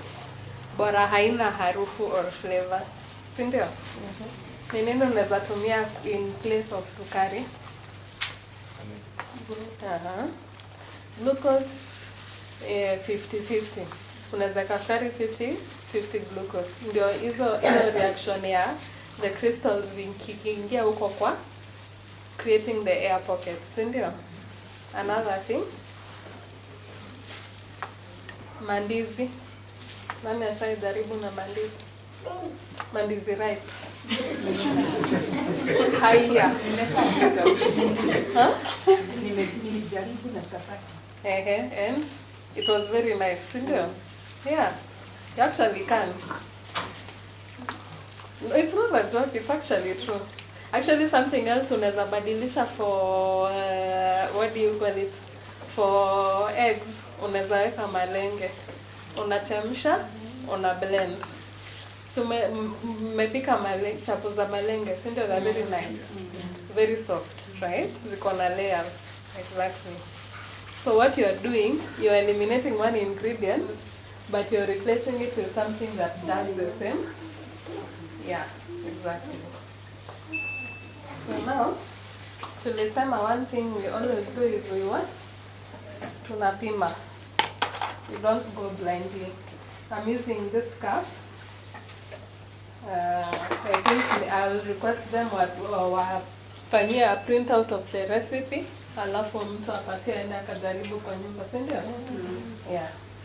So what I'm doing, naweka kwanza sukari.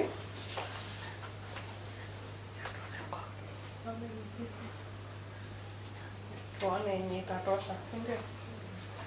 Usibaki. So this is 2/3 of a cup. Sitaki kutumia kikombe mzima kwa wale maybe they don't like too much sugar. So unaweza punguza sukari kidogo. Another thing unaweza tumia dates. Yes, you can use those as well. So here we are. Kuna volunteer mwingine anataka kujaribu an experiment. Nobody else is really? I just stuck with me. Hamtaki kufanya practically, alafu muende mfanye tena nyumbani. So do as I say, not as I do. I'm doing as I do because I'm able to estimate from experience. So remember, ile mtego ulitumia kupima blue band, ndio unatumia kupima sukari, ndio unatumia kupima nini? Maziwa. Unga ndio maybe inaweza kuwa a bit different. So that's approximately half a cup of blue band, about 125 grams. Sawa? Again, do as I say, not as I do.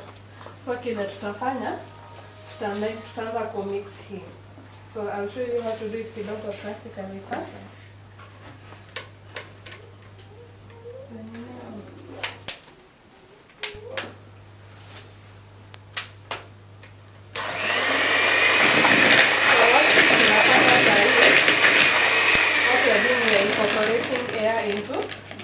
Tunaweka hewa kwa the mix ya blue band and sugar. So in place of this, you could also be doing this with sugar and maziwa. Oil.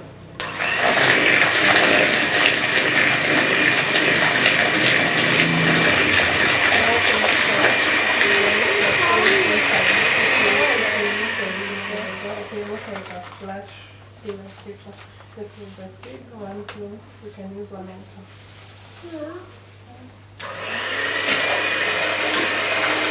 Hii ni kitu unaweza fanya na mwiko ama unafanya kama hata kwa nyumba.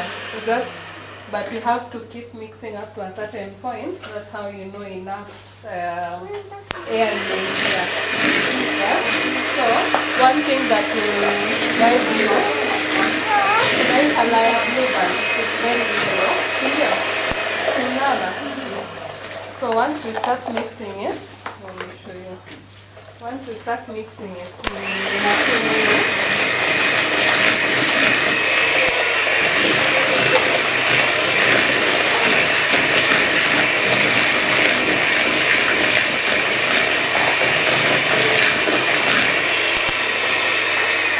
I want to show you as we go vile texture inaenda ikibadilika. Si mnaona vile blue band ilikuwa inakaa tukianza inaenda ikichange, si ndio?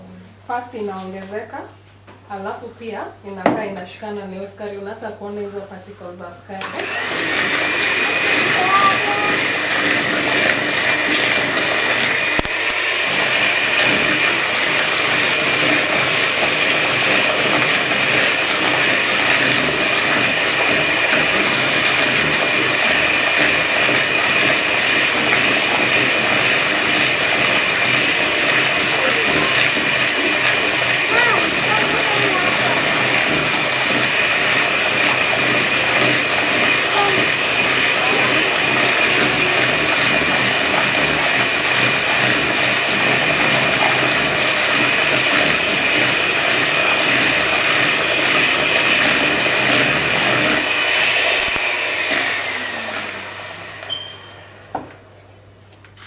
thing we're supposed to look out for, unaangalia rangi ya hii mixture, alafu ukiangalia rangi ya where we started, inaenda ikifanya nini? Ikichange, inakuwa more whitish. That's how you know na unaongezea hewa kwa the mix. So you keep going kidogo. Kama unaifanya na mkono itakuwa maybe about 10 minutes hivi. Utapata muscles, but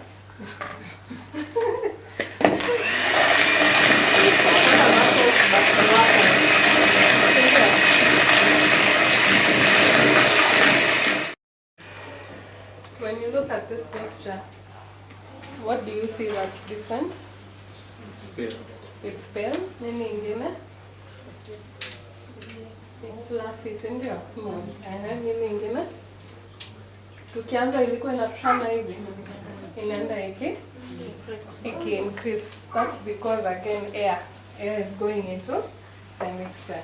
So usually at this point, you just mix for a bit more. Alafu, this is the point here.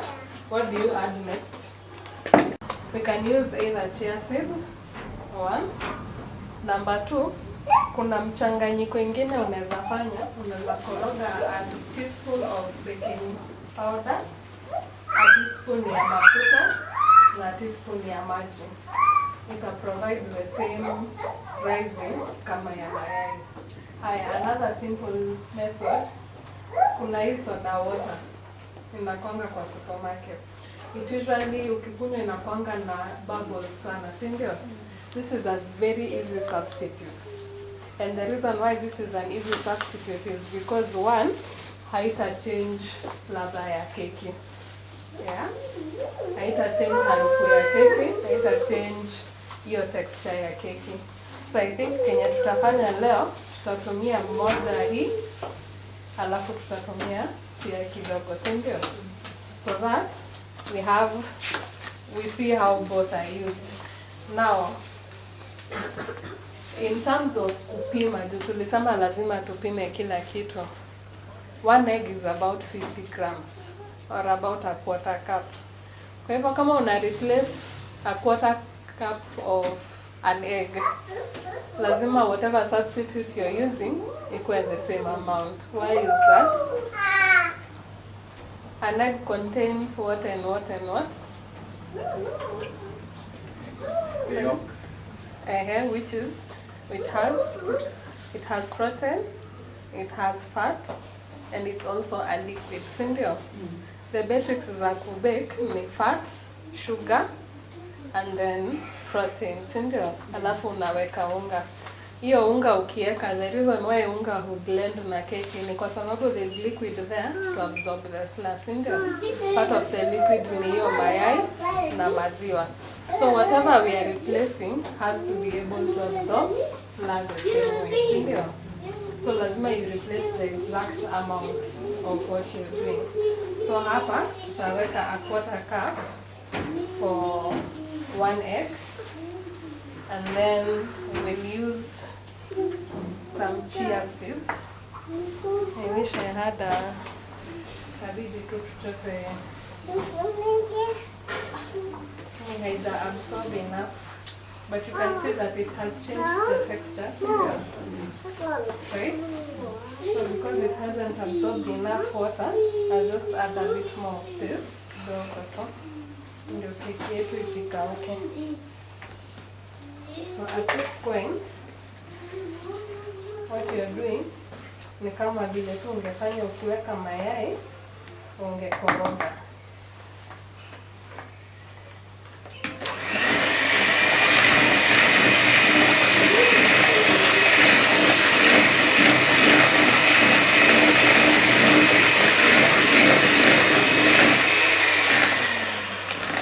What do you think is added next? Bless you. What is added next? Kwa keki. Ukishamaliza kufanya glue band na sukari na mayai, umebakisha nini? Baking. Baking, maziwa na unga. So and then after that we'll be ready to bake your cake. Haya. So the easiest way ya kuweka unga, unapima na kikombe. This is half a cup. I want to use 2 cups. We used 1 cup of sugar roughly, sindio? I want to use 2 cups. So now, normally, kwa nyumba unakwanga umeweka unga kwa kamkebe, sindio? Unaenda unachota, sindio? With the cup you're measuring. What happens ukichota hivyo, umechota unga mingi, sindio? Na umeifinyilia, sindio? What happens is you end up adding more flour than is required. So ukipika keki unapata iko a bit, ukikata ina katika inakuwa kama powder, si ndio? So what you do, unachota na kitu kingine. Unakuja na kaledon, unachota unaweka in the cup. So unaona unga yangu iko loose, haijafinyiliwa, si ndio?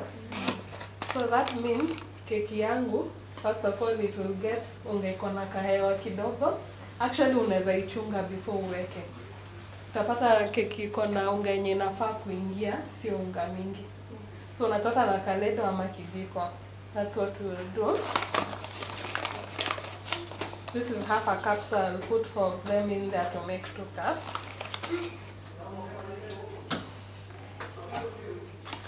Again, kama ulitumia mkebe, ile ya blue band, unapima with the same one. So kama ulitumia mkebe moja ya sukari, unatumia 2 za unga, si ndio?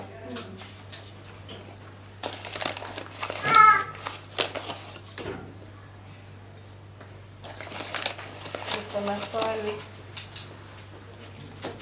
Tuseme unapika keki ya watu 5. Si ndio? Na unajua unafaa kuweka baking powder kijiko moja, na unafaa kuweka unga vikombe 2. Alafu upate wageni wengine 5. Ndio hiyo keki yako ikuwe double itoshe hao watu, utafanya nini? Double ingredients. Uongeze Blue band. Blue band pekee ama uongeze hata unga na baking. Kwa nimesema double ingredients. Zote. Uta double zote ama uta double baking peke yake?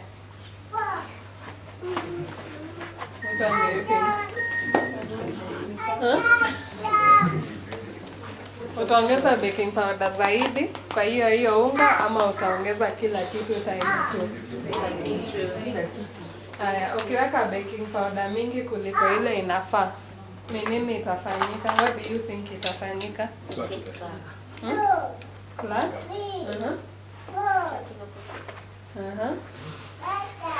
Dani mwingine. Ukiweka baking powder mingi, what do you think itafanyika? Kama volcano, itafanya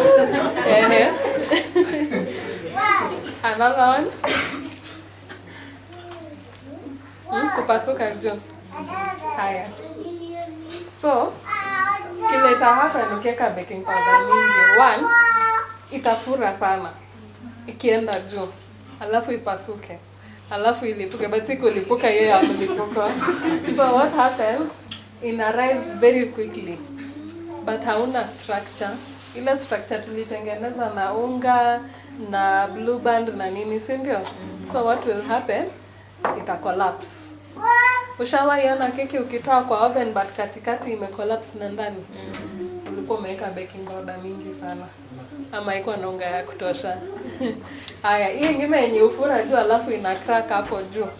The reason why that happens, uliweka moto mingi kwa oven ama kwa jiko. Kwa hivyo, ile keki side imeguza mkebe ya keki, sio ndio the first point iliguzwa na joto, itaiva. Lakini kule ndani haijaiva, si ndio? And the law of expansion, whatever is expanding must find a place to go, si ndio? So iki-expand itafanya nini?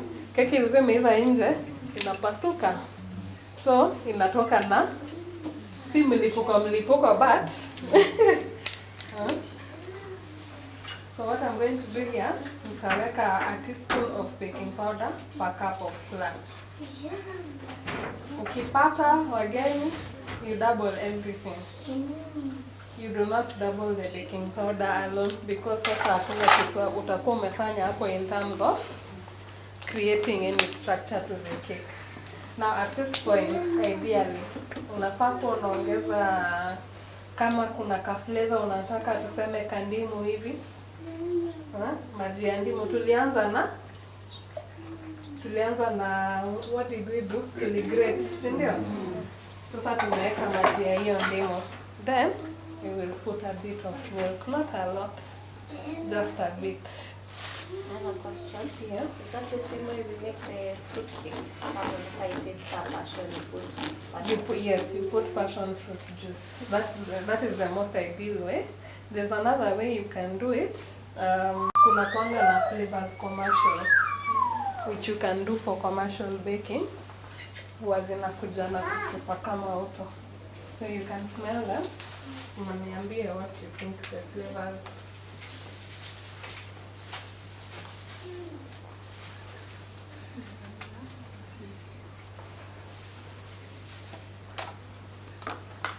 So tunasema substitutes za maziwa ni pia yogurt, si ndio?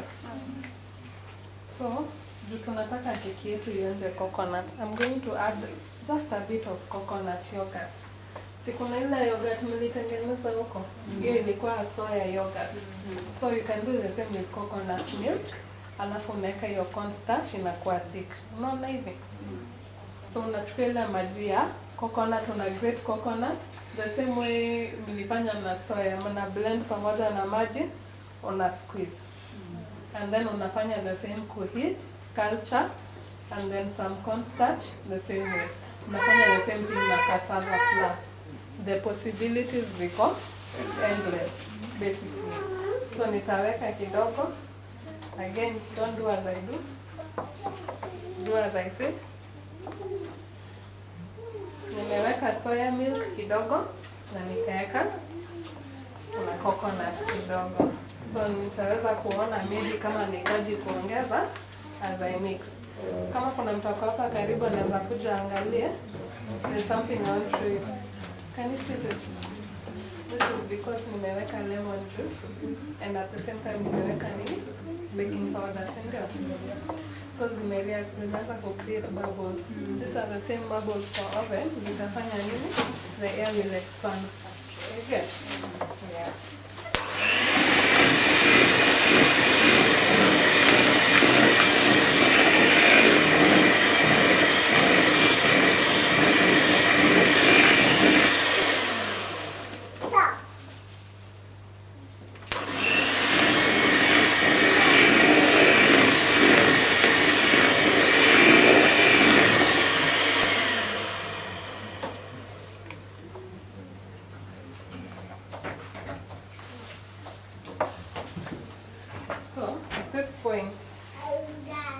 Unaona hii consistency ya keki? Ya hii rava unga yenye tumekoroga.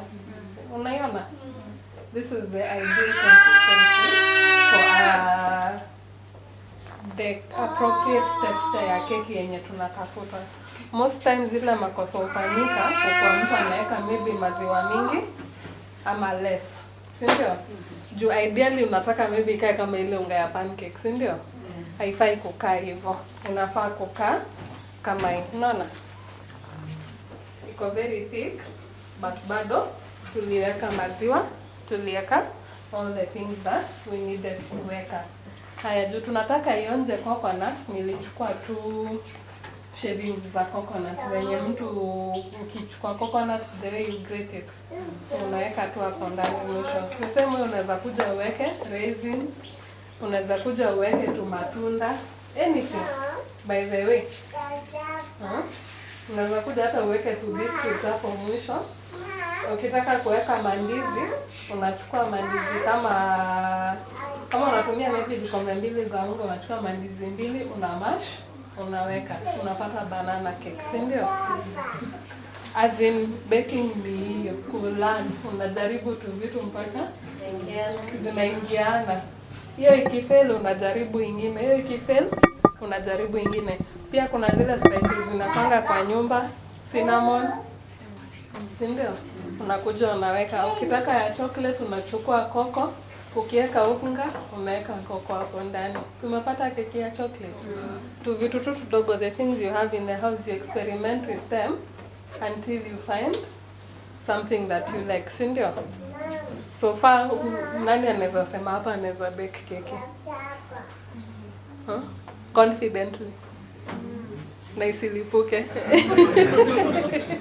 Isilipuke.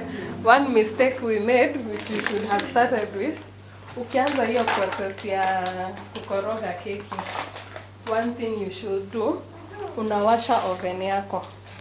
At that point yenye unaanza kunini, kama ni jiko, the same way, si ndio?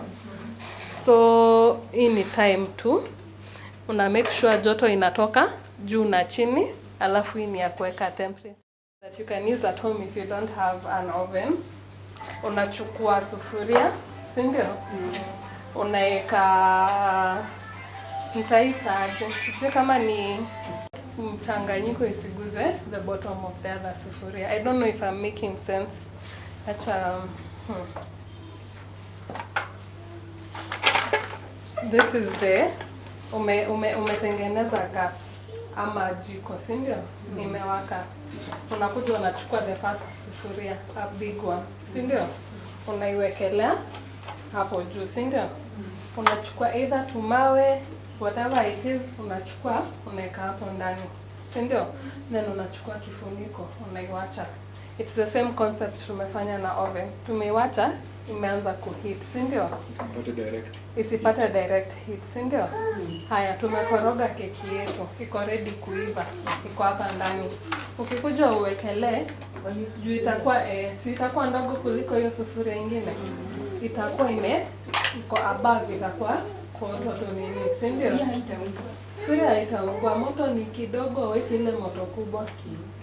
And then unafunika. Ukishafunika unachukua some of that to makaa unawekelea juu, because inafaa kuwa na joto kutoka juu na chini. Isiive chini alafu iungue ikingojea side ya juu. Hiyo si ni rahisi kufanya. So basically what you are doing, una create oven yako by kuweka sufuria ya kwanza and then tumawe, si ndio? Niliona mtu ameweka tu vijiko na ikawaka. So tunajua kama tulikuwa tunaweka mchanga but huwa inatoboa sufuria. Hiyo from experience. So far mimi zile experiments nilikuwa nafanya nyumbani zilikuwa zinatoboa sufuria nikiweka mchanga. Because mchanga inakuwa very hot, si ndio? Yeah. So the easiest one ni unachukua, naogopa kwa sababu itakuwa moto. So unachukua gas, very low heat, the lowest heat possible. Unawekelea sufuria yako, unaweka mawe. Hata kama ni mawe 3, 1, 2, 3, yenye hii sufuria nyingine itarest. Hiyo sufuria ndio uweke keki. What do you do? Unachukua blue band yako, unapaka kidogo, si ndio? And then una dust na kaunga, unaitoa. So that makes sure keki yako haitastick huko ndani, si ndio? Hiyo si ni rahisi? Nisaidie hiyo mkebe kwa hapo nyuma yako. So sasa hii mkebe nilikuwa prepare, as you can see. Imesprayiwa so that it doesn't stick. Unaweza fanya hii hata na hii mafuta. Ukishapaka mafuta una sprinkle kaunga kidogo. Kama ni keki ya chocolate una sprinkle kakoko kidogo. Unafanya tu hivi mpaka inatoka. Then unaweka keki. Kwa sababu kufanya hivyo ndio unatoanga keki, unapata kuna kingine kimebaki huko ndani, si ndio? Yeah, so now that the oven is heating, unakuja tu unaweka mchanganyiko yako huko ndani. Usually depending na size ile keki unataka, hizi mkebe unaendeanga tu jua kali. Zinaweza kuja in any shape, any size. So juu tunataka hii ive haraka, we've used a big one. How long do you think itakaa kabla imeiva? 1 hour. tunaweza bet mwenye atakuwa na the correct nini, mwenye atakuwa na the correct time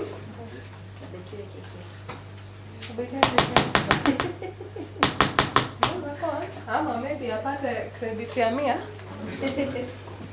na bet na credit ya 100 ama keki. Keki. Sio credit, mimi ningechukua credit. Haya, mwenye atapata the correct one atapata keki extra, tutamkatia kubwa hapa. So hii ni 201.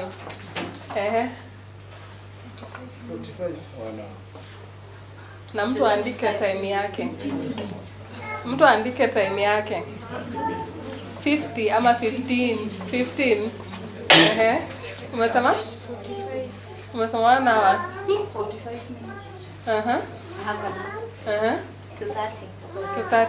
Haya, sawa. Wacha tuone. Now, already the nini is hot. Usikuwa umeshika maji because it's electrical, ukuwa electrocuted na umeshika. Si ndio? So, unaiweka tu hivyo ndani. Be very careful. Ukifunga hii usigongeshe. Sawa? Haya, another thing. Mtu angalia aje keki imeiva. At what point? Usijaribu. Wewe uko na experience. Atipanga. Mtu angalia aje. Unadunga hapo katikati, si ndio?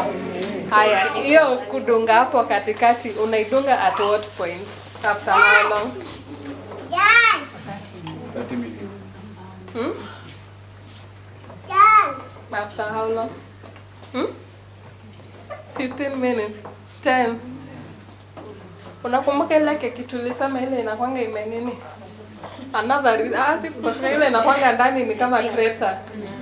One reason keki imeanza kuiva, si ndio? Ideally huku kando mali mkebe iko, mkebe ndio inashika joto kwanza, si ndio? Kwa hivyo keki itaiva sides na chini kwanza, si ndio? Keki katikati haijaiva, ndio imeanza kuinuka, si ndio? Unafaa ku maintain hiyo constant temperature mpaka iive, si ndio? Nikifungua hiyo oven nini itafanyika? Hewa baridi, si ndio?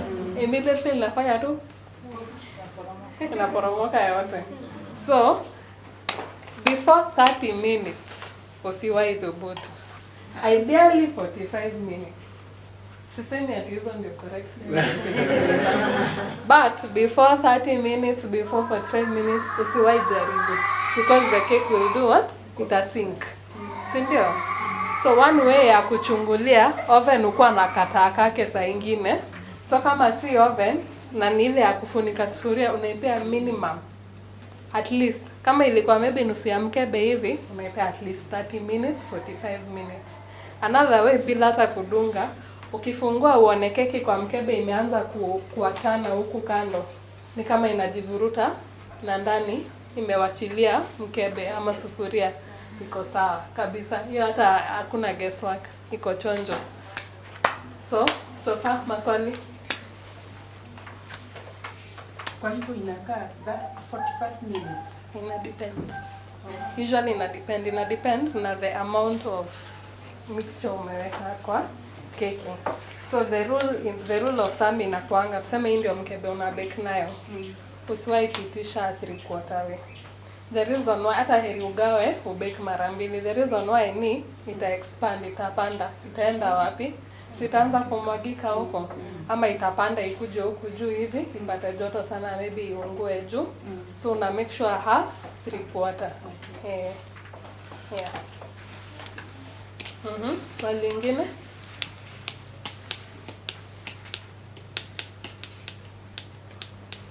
Kila mtu ni expert sasa. Kabisa mkosha. Nikiuliza swali mtajua. Hata nikiwapatia sasa hapa mnaweza fanya from scratch. Okay. Sawa. Haya. Hakuna swali lingine related to baking? Unaweza uliza anything.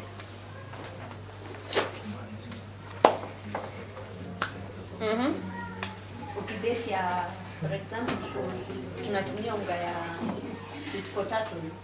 Procedure tutatumia. Procedure ni the same, but unaweza ongeza a bit more milk ama a bit more liquid kwa sababu unga ya sweet potato ama cassava ama nini iko na more starch than hii unga ya ngano. So the more starch it has, the more liquid inavuruta. So to mitigate that unaweka tu more liquid. Utaona ukimix, utaona immediately umeanza kumix, unaonanga venye inakunywa hiyo maji. So ukiona imeanza kukaa ni kama haija nini, sijui nita explain aje, kikaa dry sana unaongeza kidogo. Swali lingine, mnajua mnaweza tumia bedhe pia hadi machungwa, the same way tumetumia ndimu. The same way ndizi, machungwa, passion fruits, all those things. Isipokuwa watermelon, msijaribu watermelon. Watermelon inezonja fani. That's how we have them. Any other general questions?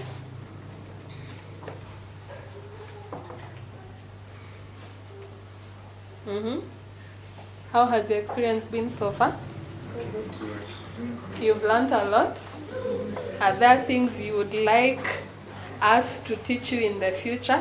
Tukue tunaweka in mind? Yes.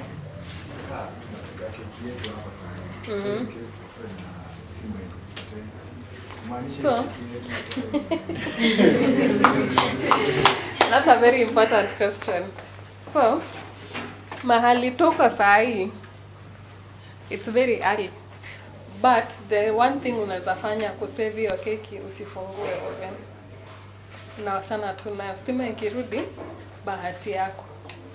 But ikikaa sana, like sema ikae kama 6 hours, inaweza kosa kuiva. The same huko ndani itakuwa imeshikana kidogo.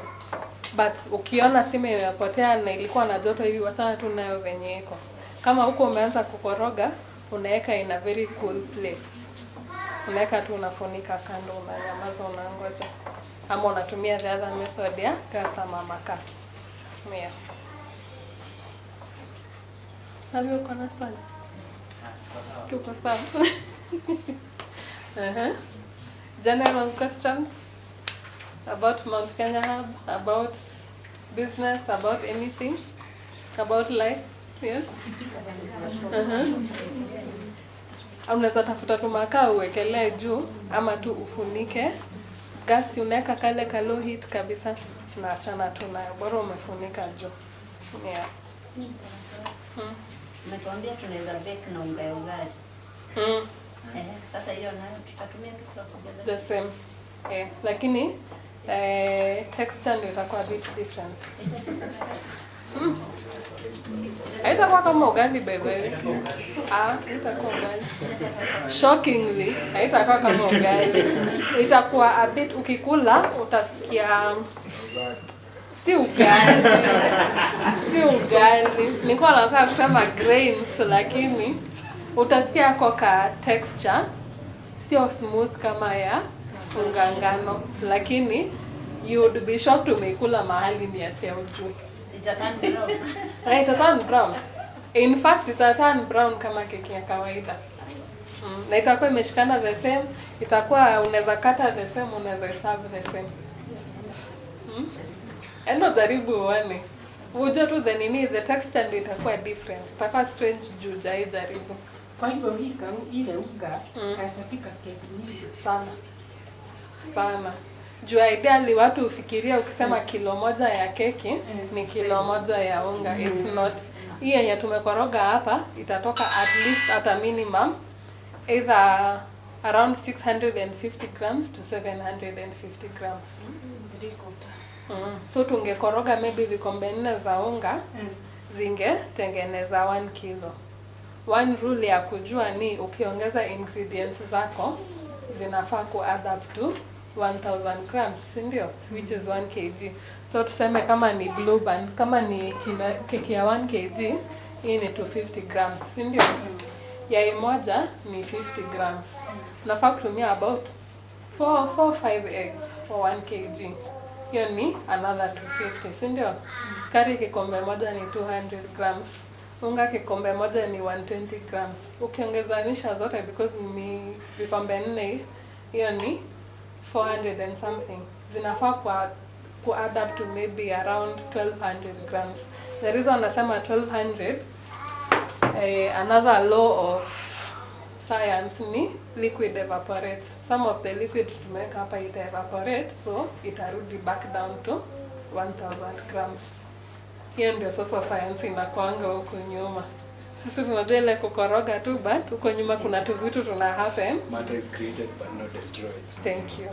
So huku nyuma vitu zina happen. Very interesting things. Yeah, there's very interesting things happening inside as you do vitu kidogo. Hata ukipika kitu kama mayai, kuna science ina happen huko nyuma, si ndio? Hauwezi ifikiria. But once now you've done a bit of research, umeinteract na watu kama kina Sabio, watu wa kina Esther wa Soya, that's when you understand the things that are happening. Sasa once umeweka hiyo keki ndani, tulisema utafungua before how long? Because ukifungua what happens? Unaharibika. So ni ile tu umeweka. Kama umeweka hiyo imeenda. Hata ukifanya makosa tuseme ulisahau, kasahau, ukageuka hivi kuona baking powder yangu iko hapa sikuweka, anza tu fresh. Anza tu fresh. Chances are now that imeingia ni hivyo. Keki inaweza rise kidogo bila baking powder because again tulifanya ile building structure, but sasa itafura venye ingefura. Maybe itakuwa kama ilikuwa ikaa hivi itakaa Nani atatujoin kwa hii side ya baking? Hakuna? Join us. Karibu. You can join us. You can even call us for seminars, come and train you. To train sasa baking, in-depth baking. Kutoka mikate mpaka keki, scones, nini, vitu kama hizo. Things you can do at school, things you can teach the students to do, you know. Si kuna wenye wanafanya home science, and part of that is baking, si ndio? Unaweza wafunza other ways za kutumia oven kubake. Unajua unaweza bake hata kuku. Unaweza bake hata kuku in the oven. You don't, si lazima uchome. Unakuja tu unaekelea kwa utu kichuma. Habari yenu tena? Salama. Yes, kile nimewaambia naitwa Joseph na mimi ni chef by professional. Nimefanya kazi ya upishi sasa niko na miaka 29 years kama niko na experience ya hiyo. Kwa hivyo mambo ya upishi vile mmeona hapo, tunadeal na vitu kwa hii kampuni, tunadeal na vitu natural, mostly sana vitu ya shamba ndio tumedeal nayo. Kama chakula vile mmepikiwa chakula haina spices, sijaweka spices yoyote, na mmeona chakula sio mbaya. Kwa hivyo kupika chakula na depend na yule amepika, si ati chakula ndio iko mbaya. Kwa hiyo nilikuwa nataka munipatie pande ya chakula. Naambia watu sana, unaona kama sasa hii kampuni imesaidia sana. Kuitwa hapa lazima utoke na kitu, sio lazima upike chakula na spices ya duka. Unaweza tumia natural, zile vitu ambayo inakuswa kwa samba, na hizo vitu zinakuswa kwa samba ni important sana, inasaidia mwili kuliko ile spices ile iko huko. For example, naweza tumia garlic ama ginger ile ya shamba na niwache garlic ile ya duka. Hizo vitu mbili haifanani, sababu once garlic powder lazima iwekwe kitu inaitwa preservative. That is a chemical. Sawa? And then kuna vitu zingine wana add. Hiyo ni lazima. Haya. Garlic ya shamba unaona unatoa tu kwa shamba, una grate, unapika nayo chakula. Ndio? Na unakuta taste yake pengine ni tamu kuliko ile nyingine. Kitu kama turmeric unakuta kuna powder zingine wanaweka inaongeza yellow side. Unaona? Juu kuna turmeric unaweza grate kama wewe pengine unapikanga kwako nyumbani. Unaweza grate ukute hii turmeric ilikuwa yellow, umenunua ikiwa yellow, lakini the time unatumia kwa chakula sio yellow. Naona? But taste powder ni yellow. Powder ni yellow. Juu kuna vitu lazima waongeze. Hawezi kosa kuongeza. Kwa hivyo nimefurahi sana hii kampuni kuita watu hapa. At least mtu ajue 1 2 3. Chakula unaweza pika bila spices. Sio lazima utumie spices na ni rahisi. Naona? Kitu ya kwanza nilikuwa na ma student hapa. Nikawaambia waniambie kwanza method peke yake kadogo, kitu kidogo kama kupika ugali peke yake. Nikasikia hakuna mtu alipata hata method ya ugali hata mmoja. Wote walianguka. Yes, wote, na hiyo ni kitu simple ndio tunapika nyumbani. Tujue kujipikia nyumbani. Unaweza enda nyumbani mahali kwa sherehe mahali, useme leo acha niingie kitchen. Si ndio? Yeah. So ile kitu tunafanya hapa ni important sana. Sio lazima uweke biashara kama yangu ya kuenda kupika nje kwa masherehe. This talent inaweza kukusaidia mahali popote. Ukiwa ndani ya nyumba yako, ukiwa kwa auntie, ukiwa kwa uncle, sawa? Kwa hivyo niliuliza method ya ugali, hakuna mtu alinijibu hawajui. Unaweza uliza tena? Naweza. Kuna mtu anajua method ya ugali hapa vile inapikwa? Anisaidie tu. Unaweza niambia ndugu yangu? Ambia kama hawa wanasikia. Unafanya nini wa kwanza?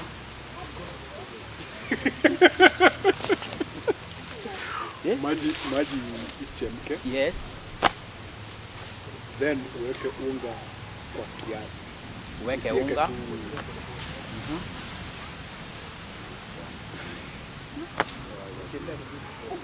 Alafu after that ugali ni rahisi na ni ngumu. Inashinda watu wengi hapa town. Mimi kuna mahali ambao hata nikiingia kwa hotel niguse hiyo ugali na mkono. Mimi nawacha hapo. Siwezi endelea. Kwa inakwama kwa mkono. Sababu hakutumia method ya ugali. Ni rahisi. Okay. Alafu mpaka mahali itafika ile consistency. Alafu sasa unaanza kuiachana na mungu. Hapana. Mwingine. Hii ni kazi ya nyumbani na ni kitu practical ile mnafanya nyumbani. Si kila mtu anapika ugali kwake. Kama kuna mtu apike ugali, mom, hebu niambie vile ugali inapikwa. Yes. Yes. Yeah. Yeah. Yes.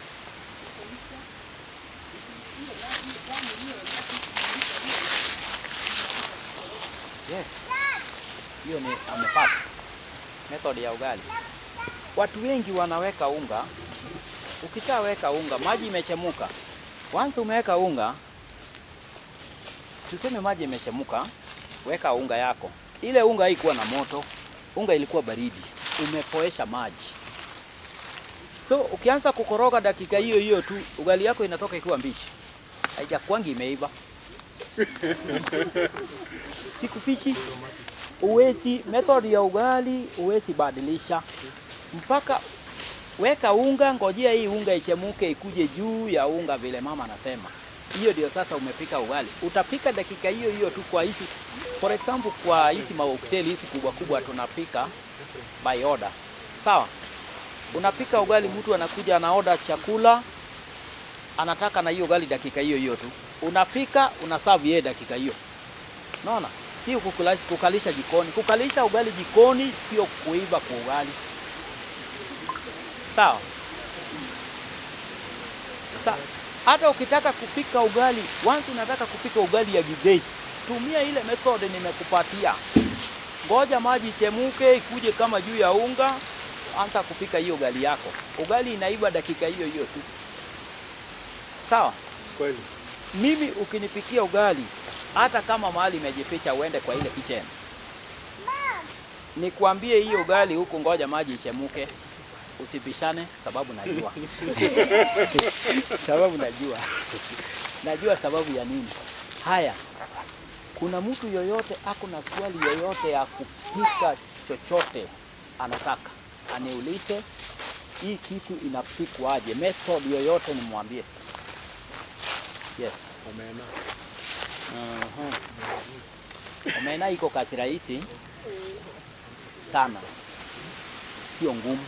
Hiyo hapo umesaidika sana, sababu unajua hiyo kuna mtu akuli omena hapa iko. Okay, niulize swali. Kuna mtu akuli? Yes. Ni kama kuadi tu kwa hiyo. Yes. Kuna mjamaa asijawahi jua alifanya aje. Aliweka mpaka na mayai. Hata uwezi sikia harufu na yes. Kuna mtu akuli omena hapa na anatamani kukula. Haya. Kitu ya kwanza, kama unataka kukula omena, ambia mtu akutolea omena kutoka Nairobi. Nasikia? Omena yenye inafika Nyeri, maybe imemaliza kama mwezi moja, ndio imefika hapa. Na hiyo lazima ikuwe kali sana. Sawa? Hiyo ni inaanza kuturn brown, hiyo omena maybe iko na mwezi ngapi? Tangu itoke kwa maji. Sio fresh sana. Kwa hivyo hiyo kali yake haisiisha. Sawa? Haisiisha. And then omena ukiletewa Nairobi ile ina shine na metameta. Naona? Haija turn brown, inakaa ka whitish na ina shine. Silver. Hiyo omena iko na kazi rahisi. Uweke maji yako kwa maji moto na chumvi. Weka jikoni. Maji chemuke. Kisha chemuka, mkisa hiyo omena, osha itoe. Toa tu, utoe hiyo omena. Toa hiyo maji yote. Ukisha toa unaweka pahali. Kuna ile ya kudifry na kuna ya kusteam. Sawa? Iko mara mbili. Hiyo omena unaweza deep fry, after that ukitoka hapo una steam. Kuna ile ambao unaweza steam, ikitoka hapo unaikarangia nyanya, unaisteam, unapika venye unaweza pika nyama. Sawa? Hiyo omena itakuwa kali. Itakuwa tamu, lazima ikuwe tamu. Na unakula na ugali. But tena mimi na advice, omena iko na samaki mbili. Msikize mzuri. Once unataka kukula samaki ile ambao unapenda na utapenda na mwili ipende. Sawa? Iko na omena na kuna Nile perch. Hii watu wanaita mbuta. Hizo samaki mbili uwezi ukafuga kwa fish pond. Sawa? Omena uwezi ukafuga kwa fish pond.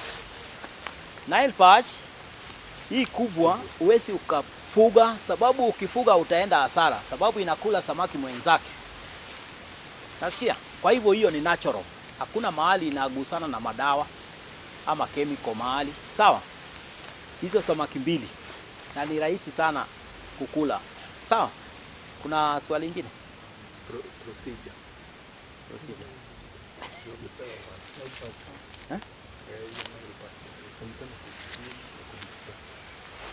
Yeah. Unasema ni procedure sasa. Sema tu na sauti vile ulikuwa unataka kusema. Procedure sasa tumefika omena hiyo. Yes. Sasa na samaki yenyewe. Samaki yenyewe. Yeah. Samaki yenyewe ukitaka kuipenda sana, unaosha samaki, unaisafisha. Ukishaisafisha, kama una haraka, jua tuko nayo mingi sana. Usipeleke kwa moto. Weka hiyo samaki itoke maji, jua ipige, itoke maji. Sawa? Jua ikiipiga imetoka maji. Kama hiyo Nile perch, kisa toka maji, uende kwa mafuta deep fry. Kwa nini tunataka itoke maji? Tunatoka maji ndio ile mafuta isichafuke. Maji ndio huwa ukimix na mafuta inachafua mafuta. Unaelewa? For example, kama wale ambao unaona chips tunapikiwa hapa town. Mtu anapika chips. Chips inatolewa tu kwa maji.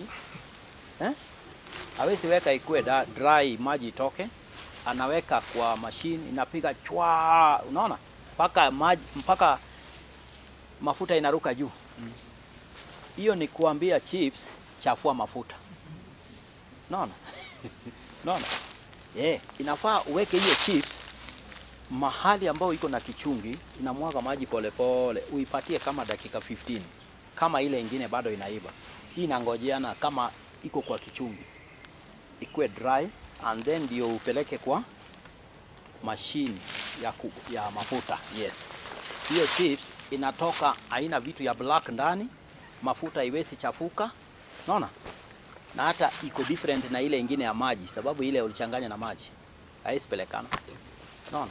Ile omena ukishaosha una fry tu kawaida. Omena una fry tu kawaida. Ukisaosha haina kitu ingine, fry tu venye unaweza fry mzuri, na uweke nyanya yako mzuri na kitunguu, alafu nyuma yake unaweka tu kwa dish, unakula mzuri na ugali. Kuna mtu wako na swali ya kitu ingine? Tumefika kwa mafuta. Oh, tumefika kwa mafuta samaki. Samaki hatujamaliza. Haya, baada ya kudifry, ukitaka kukula wet fry, sawa? Wet fry unaweza kuikarangia nyanya ikiwa na kitunguu. Uweke kitunguu kwa ka golden brown kidogo, alafu then uweke katakata nyanya weka. After kukatakata nyanya uweke hiyo nyanya, funika. Unaona? Funika hiyo nyanya ili ivunjike. Unaona? Kuwe na hiyo kamchusi yake. Alafu tumkisa hiyo samaki vile ulikuwa umedifry. Uitumkise kwa dakika kama 10, dakika 6 tu, upindue pande hii na pande hii na pande hii. Ukitoa hiyo ni mulo. Tayari unakula mzuri sana. Unakula mzuri kama hizi mahoteli hizi kubwa kubwa. Ya, iko hivyo. Kuna kitu ingine? Kuja karibu, ndio watu wote wasikie.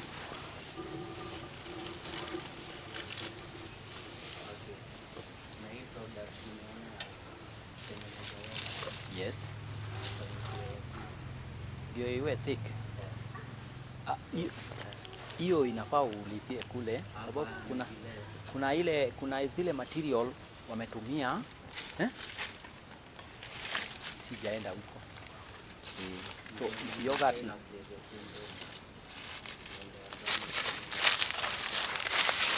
unga ya ngano si watu wengi wanatumia. You can use kitu inaitwa corn flour. Unaona corn flour? Corn flour tunatumia sababu ya kuthicken. Kuna mtu ameonyeshwa hiyo corn flour? Na mkaiona? Kazi yake ni kuthicken. Na kuna ziko mara mbili.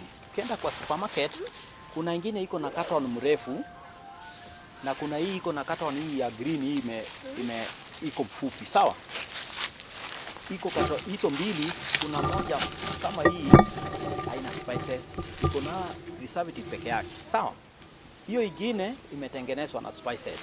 Kwa hivyo kama unatumia corn flour kutengeneza kama kwa yogurt, hiyo ni mzuri sana kuliko kutumia unga ya ngano. Sawa? Si nimekujibu? Yeah. Thank you. Kuna mwingine ako na swali?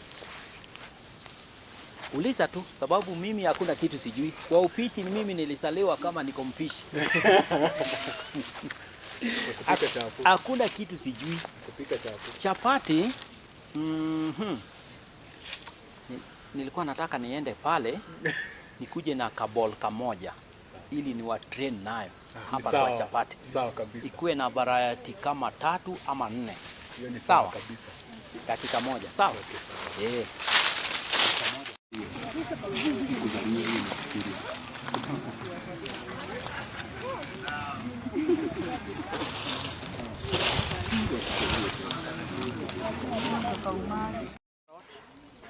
Haya, ukirudi hapa lemon. Iko na lemon, unaona vitu ya green. Lemon huwa natumia hiyo grated, hiyo ya nje, sawa? Una grate na grate ile ndogo kabisa. Alafu carrot pia una grate na grate ile ndogo. Hiyo sasa unataka kutengeneza ya carrot. Nyingine unatumia kama still bado ni vitu ya shamba tu. Unatumia pumpkin, malenge, sawa? Unachukua malenge alafu unachemsha hiyo malenge kando, sababu huwezi pika nayo ikiwa haijapikwa. Chemsha kando, chemsha na unaweka kachumvi kidogo juu ya taste, sawa? Hiyo malenge ikiiva unaweza ponda kama una blender, lakini kama uko na blender ni important, unaweza enda ublend and then ile maji ya hiyo blender, hiyo maji ya juice ya hiyo malenge, hiyo ndio unaweza kanda nayo nini? Chapati. Still bado unaweza tumia yogurt. Instead utumie maji, you use yogurt. Sawa? Yogurt unatumia kama maji kukanda nayo chapati. Yogurt. Yes, itatumia nyingi, lakini kama ni yako. Haya, kuna mambo kama ya hawa wako na watoto, ndio akuwe na at least na akuwe na maziwa ya kutosa kwa wenye ambao wako na watoto. Ukitumia yogurt, maziwa hata inaweza mwagika. Inatoka nyingi sana. Ukikula chapati 2, maziwa inatoka kutoka. Ukinyonyesha. Sasa hiyo ni siri na waibia. Sababu nimekuwa hata nikifundisha, kuna mahali nilikuwa naenda kufundisha, kuna mama ambao walikuwa na watoto. Walikuwa wamenipatia kazi ya kupika chapati kwa wiki, napika mara 2 juu ya kunyonyesha tu. Nasikia? Haya, kuna kitu ingine. Hii chapati hii nimekanda na maji. Sijatumia maziwa mahali. Sawa? Nimetumia tu maji. Ile mandazi nilipika. Nasikia? Nilitumia maziwa lakini sikutumia maziwa. Hai nimeweka. Sawa? Kwa hii haya, kuna sana sana usitumie yogurt ambao iko na flavor, tumia plain or natural. Sawa? Juu hizo flavor kuna watu wengine hataki hiyo harufu ya hiyo flavor. Sawa? So unaonanga kama kwa yogurt kuna mwingine anapenda strawberry, kuna mwingine anapenda vanilla. So unaona? Naweza kataza mtu mwingine kukula. Sasa kwa hii bowl baadaye ukisaa kanda hii chapati yako, uweke maji. Sawa? So umekanda unga sasa. Haya, kuna njia mara mingi, kuna njia kama 4. Sasa unataka kutengeneza chapati yako at least itoke ile 2 layers. So unaona layers? Hii chapati unaweza kutoanisha juu. Unaona? Unaweza paka mafuta hapa juu. Unaona? Ukipaka mafuta hapa juu, unaweka kwa hii nyingine. Ukisaweka kwa hii nyingine, unaifanya hivi tena. Unaikunja hapa au unakunja hii nyingine. Sasa ukiweka hivi, ukienda kupika, ukipika ile kitu iko, usifinyilie sana kama unakunja hizi. Unawacha hiyo mafuta bado inakaa ndani. Ukienda kutandaza, ile mafuta ndiyo itatoa layers. Umeshika hapo? Haya, kuna vile unaweza roll hii, uiroll ikiwa kubwa. After that, unaikunja hivi. Hiyo ni normal, hiyo ni common unajua, si ndio? Haya, kuna ile ambao ukisha tengeneza this ball, naona hivi. Ukitengeneza juu, unachukua mafuta. Naona? Unafanya hivi. Alafu unachukua ingine unaweka hivi. Cross. Hii cross wacha ikae. Unaona vile inakaa? Hii cross wacha ikae hapo dakika kama 15 minutes. Mafuta haitaingia ndani. Sasa ukikuja kuroll, hii mafuta itakuwa imeingia ndani. Ukianza kuroll, inatoa layers peke yake. Uwezi lazimisha. Sawa? Kwa hivyo njia ni mingi ya kupika chapati. Njia ni mingi. Na kutengeneza hiyo unga. Kutengeneza hii dafu. Nikiongeza kwa swali yake, ukiangalia unga ni rahisi sana hata vile unaifunga. Ile kuna zingine hata ukiroll ni ngumu sana. Sasa ndio iko hivyo rahisi. Haya, kuna mahali watu wana hiyo swali hiyo nimesikia mahali inakuja. Kuna wale ambao wanasema chapati ni ngumu sana. Na chapati hata kama unapika nyumbani, chapati inakuwa ngumu sababu wewe ndio unataka ikae ngumu. Ukikalika chapati kwa pan dakika mingi, unaambia chapati kauka. Haya. Hii ball wakati unatengeneza hii dafu, make sure at least unawacha dafu ukifinya hivi inafinyika ndani. Unaona? Ukisikia kidole yako haingii mpaka ndani karibu kushikana na kidole ingine, hiyo ni ngumu. Na the time unakanda chapati, msikize hapo mzuri. Kama unakanda chapati unga, kwanza usiweke mafuta. Nasikia? Tumia maji. Ukiona sasa inafinyika hivi, ndio weke mafuta. Ukiweka mafuta kabla hujafinya, finyike hivi, uweke useme nitaweka mafuta. Ukitaka kuongeza maji ndio iweze kufinyika hivi, inakataa. Maji haiwezi ingia ndani yake sababu iko na mafuta. Inakataa kabisa. Hata itatoka kitu ingine fani. Unaona? Inakataa kabisa. Ukiweka mafuta dakika ya mwisho, hiyo chapati itakuja mzuri. Lakini ukisema maji utaongezea ndio ikuwe soft kama umeweka mafuta, inakataa kabisa. Hata utasikia mahali zingine ziko wet na zingine ziko ngumu. So hiyo chapati yako haiwezi kapelekana yote. Hapo kwa pan kutandaza hiyo ni kawaida, si watu kila mtu anajua. Hapo kwa pan ndio mostly watu wanaangukia sana. Unaona mtu ameweka jiko ile kadogo yanapika nayo chapati, na hiyo jiko ndogo usoe kutumia jiko kama zile tunatumia pale. Jiko ya nyambao iko na shimo kubwa ndani, inaingiza hewa. Unaona? Na usikalise chapati kwa pan. Ukikalisa chapati kwa pan inakauka, lazima ikauke. Sawa? Kuna mtu akona swali? Hiyo Hai, sawa. Tulikuwa nataka kutengeneza inafanya hadi soft. Haya. Kwa maji wakati unakanda hii chapati, make sure wakati unakanda, si utakanda na ngumi. Make sure maji moto. Pastry mostly watu wengi mwenye ambao anajua sana. Yule mtu mwerefu anajua pastry. Tumia maji baridi. Maji baridi haiwezi kimbiza wewe pahali. Na itafanya unga iyeyuke. Maji moto ukitumia unga itayeyuka. Ukiwa umepika chapati kama beli moja, kama mimi nimezoea hata kupika beli. Kitambo ufikie unga kama 3 ama 4, hiyo unga imeyeyuka, hata unaona inatoka juu ya mesa hapa inataka kuanguka sababu ya maji moto ndio imesababisha, si kitu kingine. Unaona? Maji moto ndio imesababisha. Hata chapati unaweza pika chapati ngumu sababu ya maji moto. Sababu maji moto huwezi control, maji baridi inajicontrol. Sawa? Kila kitu. Maji moto ni kukuharibia, inakuharibia. Tumia maji baridi kwa pastry. Pastry yote. Kwa nini maziwa tunatumia kwa cake? Mtu hawezi tumia maziwa moto juu itaharibu. Lazima upoeshe maziwa ndio tumie kwa cake. Kuna mtu akona swali lingine? Lakini ukitumia hii maji baridi itakuwa ngumu sana.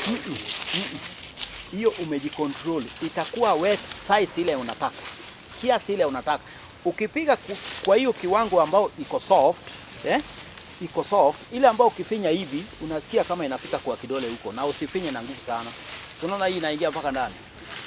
Unaona? Ukipiga ikiwa hivi, unaona? Itashinda hivyo tu. Haiwezi yeyuka na haiwezi fanya nini? Na haiwezi kuwa ngumu sababu ya maji baridi. Maji moto inamwambia yeyuka. Sababu wewe uliweka maji moto pale kwa unga, maji hiyo moto ina affect unga. Unaona? Sasa unga haiwezi kukuja vile unataka, lakini maji baridi utacontrol wewe mwenyewe. Umeshika hapo? Mama unauliza mandazi. Haya. Mandazi bado still tunatumia vitu kama iko na lemon, kama hiyo mandazi tumepika. Tumetumia lemon, tumetumia kabulubandi kidogo kijiko 2, na tumepika unga 1.5 kwa hiyo mandazi. Umeshika? Tumetumia tuligrate carrot, ni kama mwenye kukula aliona kama iko na carrot ndani. Sawa? So mandazi pia still unaweza tumia yogurt. Unaweza tumia maziwa fresh. Nashika kukanda nayo. Unaweza ongeza mayai kama unataka. Unaona? Kwa hiyo mandazi utakanda ikiwa ngumu kidogo kuliko hivi. ngumu kidogo tu kuliko hii. Ndio hiyo mandazi ikiingia pale kwa mafuta isikue ina expand inakuwa kubwa. Unaona? And then tuko na unga ambao tunaita self raising. Sinafundisha watu rahisi sana kupika mandazi. Self raising, once unatumia self raising, hiyo ni mafunzo mzuri sana na ushike, usisahau. Kama unatumia mfuko moja, ongeza nusu mfuko moja ambayo haina baking. Unajua ni kwa nini? Kuna competition. Hao anaweka baking nyingi ndio unga yao ionekane inafura. Alafu hizi baking wakati inawekwa, si ndio? Mwenye kuweka ni mtu kama wewe ama mimi, si ndio? Kuna mtu saa zingine anasahau, ajui kama aliweka kijiko 3 ama 4. Unaona? Kwa hivyo mimi na prefer, hata naambianga watu, juu mimi kama ni mimi natumia self raising, nitatumia unga ya kilo 2 ya self raising, natumia unga ingine plain kilo 2.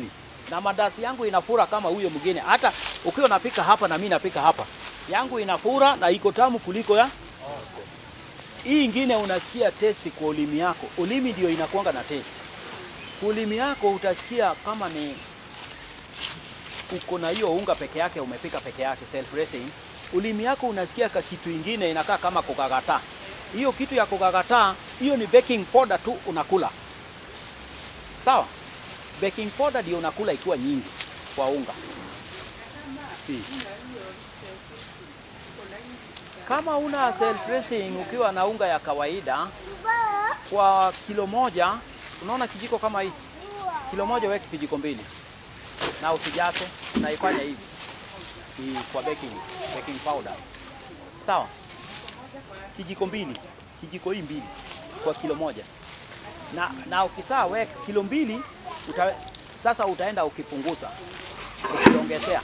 Ukiangalia kama hiyo yangu, kama hiyo yangu haina baking nyingi, sababu huwa ukiangusha baking chini ni kuambia mandazi kuwe tamu. Sababu sasa baking haitasikika kwa ulimi. Ya. Naona sasa. Haya, swali lingine. Haya, donut tutakanda unga ikiwa ngumu. Donut still utatumia blue band wakati unakanda, and then utumie kama ukitaka maziwa au maji, lakini ukande ikiwa ngumu kuliko mandazi. Sawa? Wakati unairoll unaona kama hairudi. Unaona? Unaiwacha kwanza hiyo unga inakaa kama dakika 20 before uanze kutandaza. Sawa? Sasa ukianza kupika, hiyo ukitandaza haiwezi karudi venye unga inarudi chini. Sawa? Sasa wakati utatoboa ile kashimo yake, unatoboa tu na kachupa hivi. Alafu unatoa. Hiyo donut inatoka smart. Formula yake ni karibu na mandazi tu, hakuna different. Kama unajua mandazi, donut utajua. Kuna swali lingine? Na mtu wako na swali? Mama wewe kosa swali. Haya, tunaenda kwa hiyo mchele mmekula. Sawa. Kama hiyo mmepika. Ni simple sana na kile ambao tunakuanga nayo sana. Mimi siwezi nikawafundisha mchele atiweke maji kiasi fulani. Hakuna mchele inafanana na ingine. Ile mchele mama amenunua na huyu amenunua ni different. Naongea uongo. And then kuna season ya mchele ambao kama saa hii ukienda Mwea mchele ni beach, haijakauka. Hiyo mchele lazima utumie maji kidogo ndio iweze kukaa smart. Unaona? Kuna hii mchele type ya hii mchele tumepika, lazima utumie maji nyingi ndio hiyo mchele itoke tamu. Ukitumia maji kidogo hiyo mchele ni mbichi. Kwa hivyo mchele, hakuna mchele inafanana na ingine. Hapo mmeshika? Tumeelewana? Haya, hiyo mchele tumekaranga kitunguu. Baada ya kukaranga kitunguu, kwanza tumeweka mafuta. Mafuta ikienda kupata joto, uweke kitunguu. Ukiweka kitunguu na hiyo kitunguu isikae kwa jiko. Sababu ikikaa kwa jiko italeta color nyingine different. Turn brown. Hiyo itoke ikiwa white. immediate ukiweka tu kitunguu kwa mafuta, weka maji. Pima maji yako. Ukisha pima maji, mostly sana tunapima maji kama ni maji ya mchele kama hii. Nitawaletea ka sample niwaonyeshe. Sawa? Hiyo mchele ukitaka kupika kama uko na kilo moja, itabidi uweke maji kilo 3. Hapo mmeshika? Kilo moja uweke maji kilo 3. Sio ile ambao tunaweka maji kilo 2, mchele kilo moja. Sawa? Ni different. Haya, hiyo mchele tukitoa hapo, tunaiweka tunaosha mchele usidanganywe na mtu. Safisha mchele, huwa inasafishwa mara 2 ama mara 3. Hapana. Safisha mchele kulingana na vile iko. Unaona ile kadawa ile wanaweka ya white. Hiyo dawa inawekwa wa white.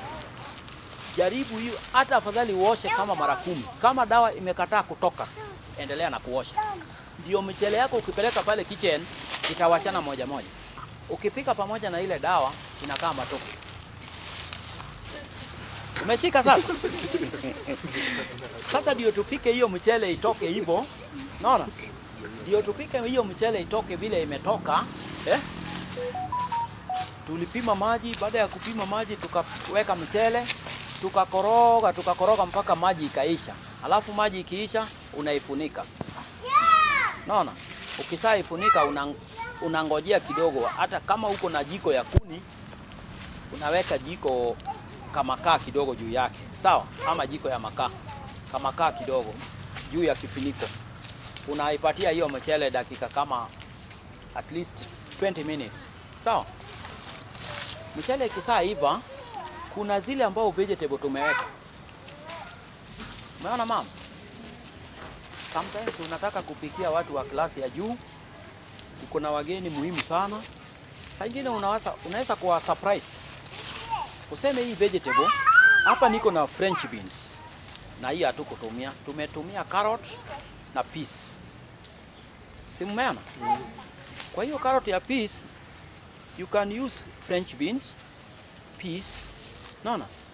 Carrot nakata kidogo cubes. And then kuna zile vitu ambao watu wanafanya wanakula mchele sana, kama uko na uwezo. Tumia kitu kama cashew nut. Naona? Na usiponde. Unatumia kama njugu karanga ambao tumepeel, kama yenye ambao tumekaranga pale. Nitawaletea njugu karanga muone, tumekarangia hapo tu. Hatujanunua nje. Sawa? Una mix, unamweka kwa hizo vegetable unakaranga kando. Alafu ndio unakuja unachanganya na mchele pamoja. Huwezi pika vegetable pamoja na mchele, sababu hizo vegetables zitabunjika yote, mchele ikuwe na matope. Sawa? Kwa hivyo hiyo tumeipika hivyo. Kuna mtu wako na swali? Iko na salad tumetengeneza hapo. Kuna mtu ameona? Salama. Ni simple sana. Hiyo ni kitu hata unaweza jitengenezea kwa nyumba. Kila siku, wakati yote unakula unajitengenezea. Hiyo salad tunaita coleslaw salad kwa lugha ya ofisi. Inakuwa na carrot, iko na mboga, cabbage na nimeweka dania. That is coriander. Sawa? Dania tunaita coriander kwa lugha ya upishi. Haya, tukitoka hapo sawa. Namaliza saa hii. Tukitoka hapo nikaweka kashukari kidogo na kachumbi kadogo. Hiyo kashukari kadogo unaweka juu yake kidogo tu. And then lazima uweke mafuta. Unaona? Ukishaweka mafuta hii ya liquid, alafu unaweka vinegar. Weka vinegar juu yake, ukianza kuscrub, umetengeneza salad, unakula direct. Hiyo imeiva. Kama una vinegar you can use lemon. Yes, ama lime. Sio masomo imeingia. But ukitaka ukule ka kitu mzuri usurprise wageni, unaweza kuiganish na kitu kama yogurt na ni natural. Hiyo iko kwa kitabu ya upishi. Tuko na mayonnaise inatumika hapo ndani kama unataka. Kwa hizo vitu 3 peke yake. Tuko na cream, tuko na mayonnaise na tuko na natural yogurt. Vitu 3 unaweza tumia. Sawa?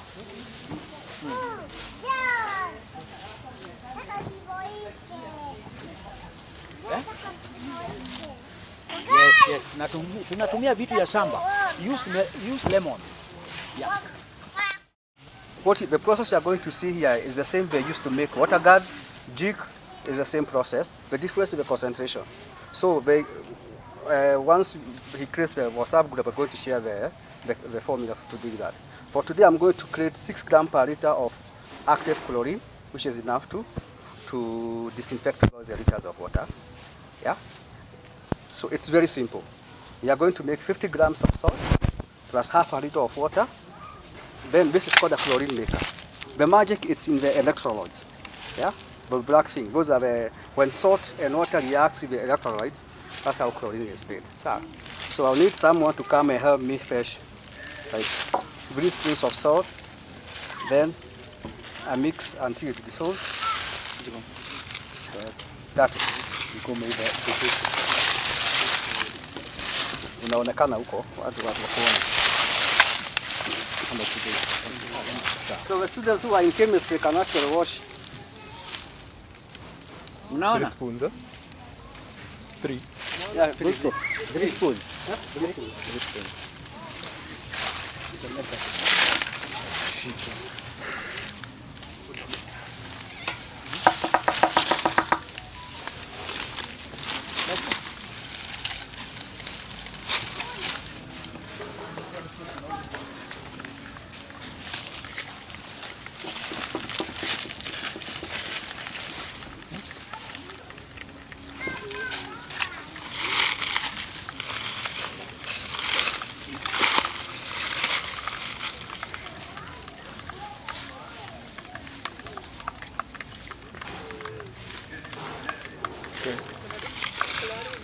So after you are through, we have hapa ndani.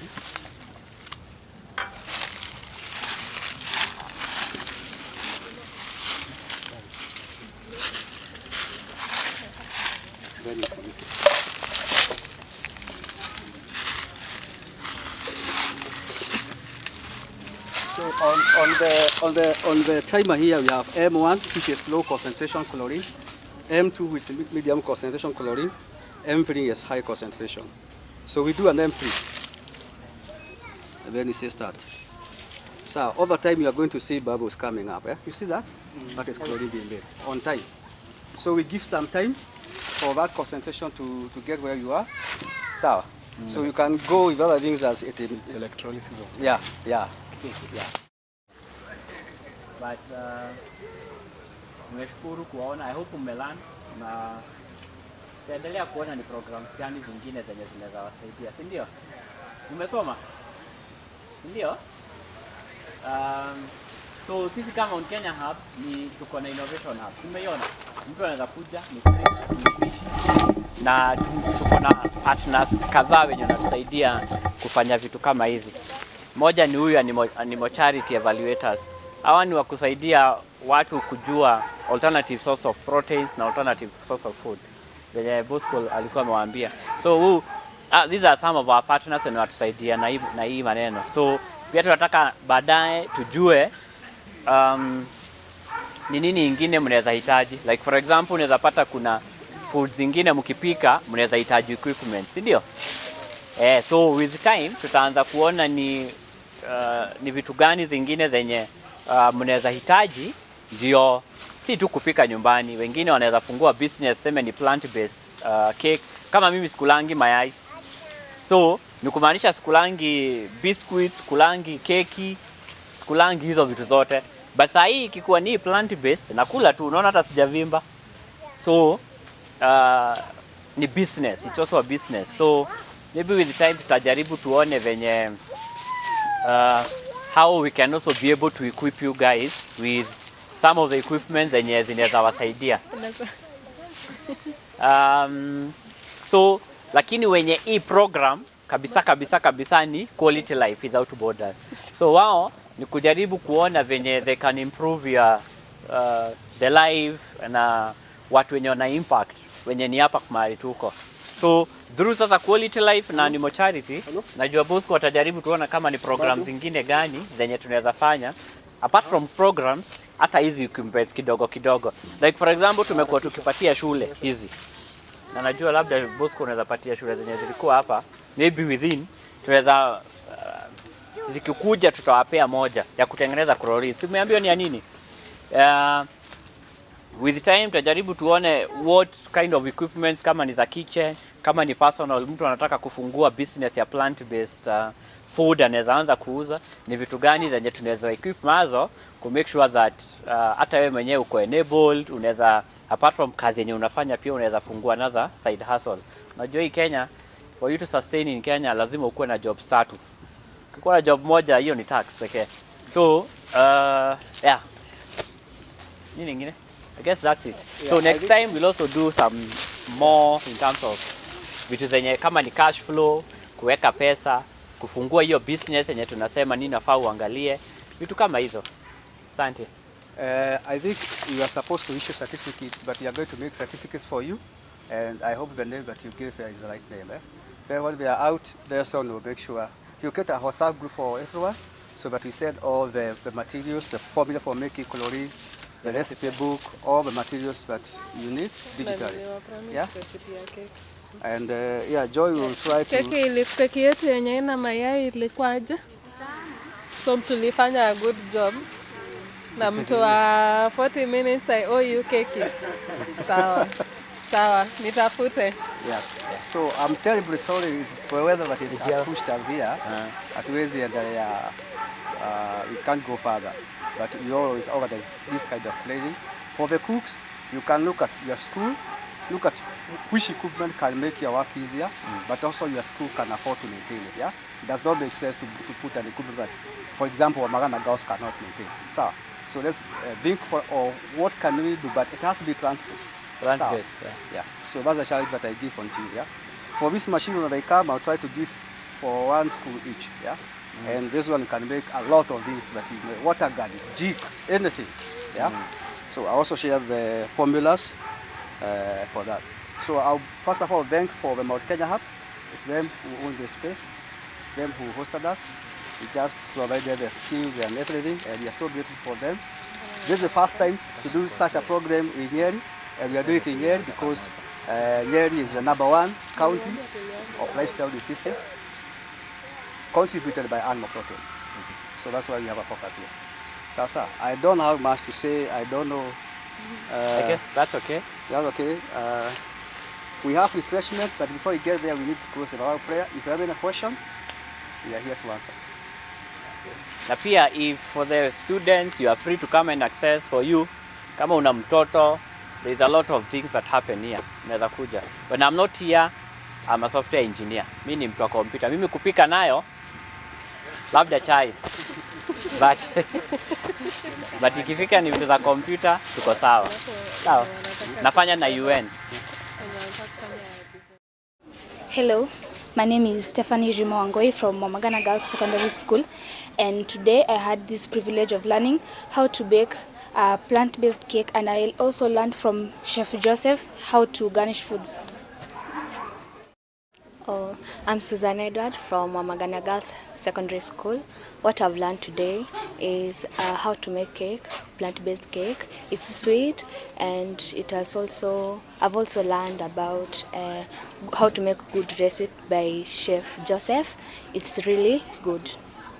Thank you. Hi, my name is Esther Matthew. I'm a health practitioner. I was the one who was teaching about the soya milk, how to make soya milk from the soya beans, and also making soya yogurt, mayonnaise, and also soya cheese. So it was nice to learn how and to teach how people to make them, because it's a good thing to shift from the animal product to the plant-based dairies. So I would like to take this opportunity to thank all the visitors who came, and also the people who listened to my teachings, and I hope they learned something. So I also want to take this opportunity to thank the Mount Kenya Hub, and also the Quality Life Without Borders and the Animal Charity Company for the support they have given us so far. Thank you. Well, good evening. I'm Mwai Washira, teacher at Dr. Kamundia Girls High School. Let me say MHub is doing a great job in trying and bringing things which are health beneficial to people. Today we've learned a lot. We've learned on how to produce milk without necessarily using animals. Something that is very easy and something that is saving a lot. So we really appreciate for the innovation that is taking place. One good thing that I've liked about MHub is that it's teaching practically other than theoretically. And this is equipping people with the required skills which are going to enable them to move far and move well health-wise. So thank you. It was truly, I'm James Mugo. I'd like to really give thanks to MHub for giving us a truly transformational approach and a novel approach towards nutrition based on plants, and also as a means to boost the greening of the planet. I really appreciate for this unique opportunity to learn and to better apply knowledge of plants to our nutrition. Thank you very much.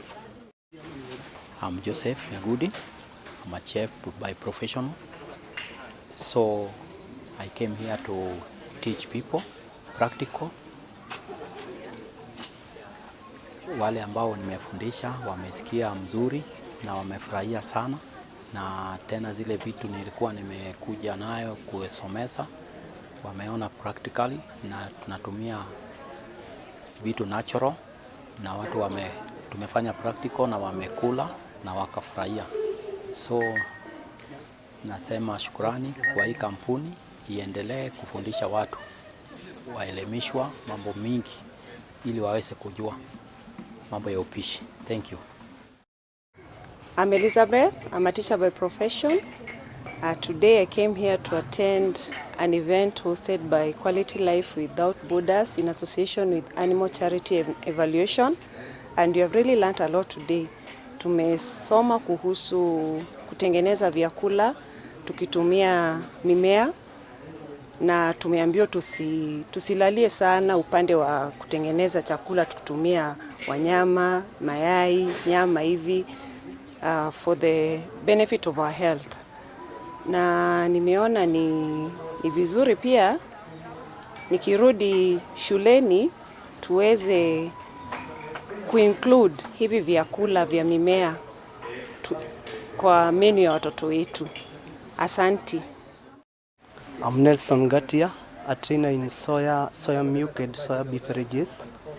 I want to thank the host, Mount Kenya Hub, and also I want to thank the Quality Life Without Borders for giving me the opportunity to train students and teachers and chefs.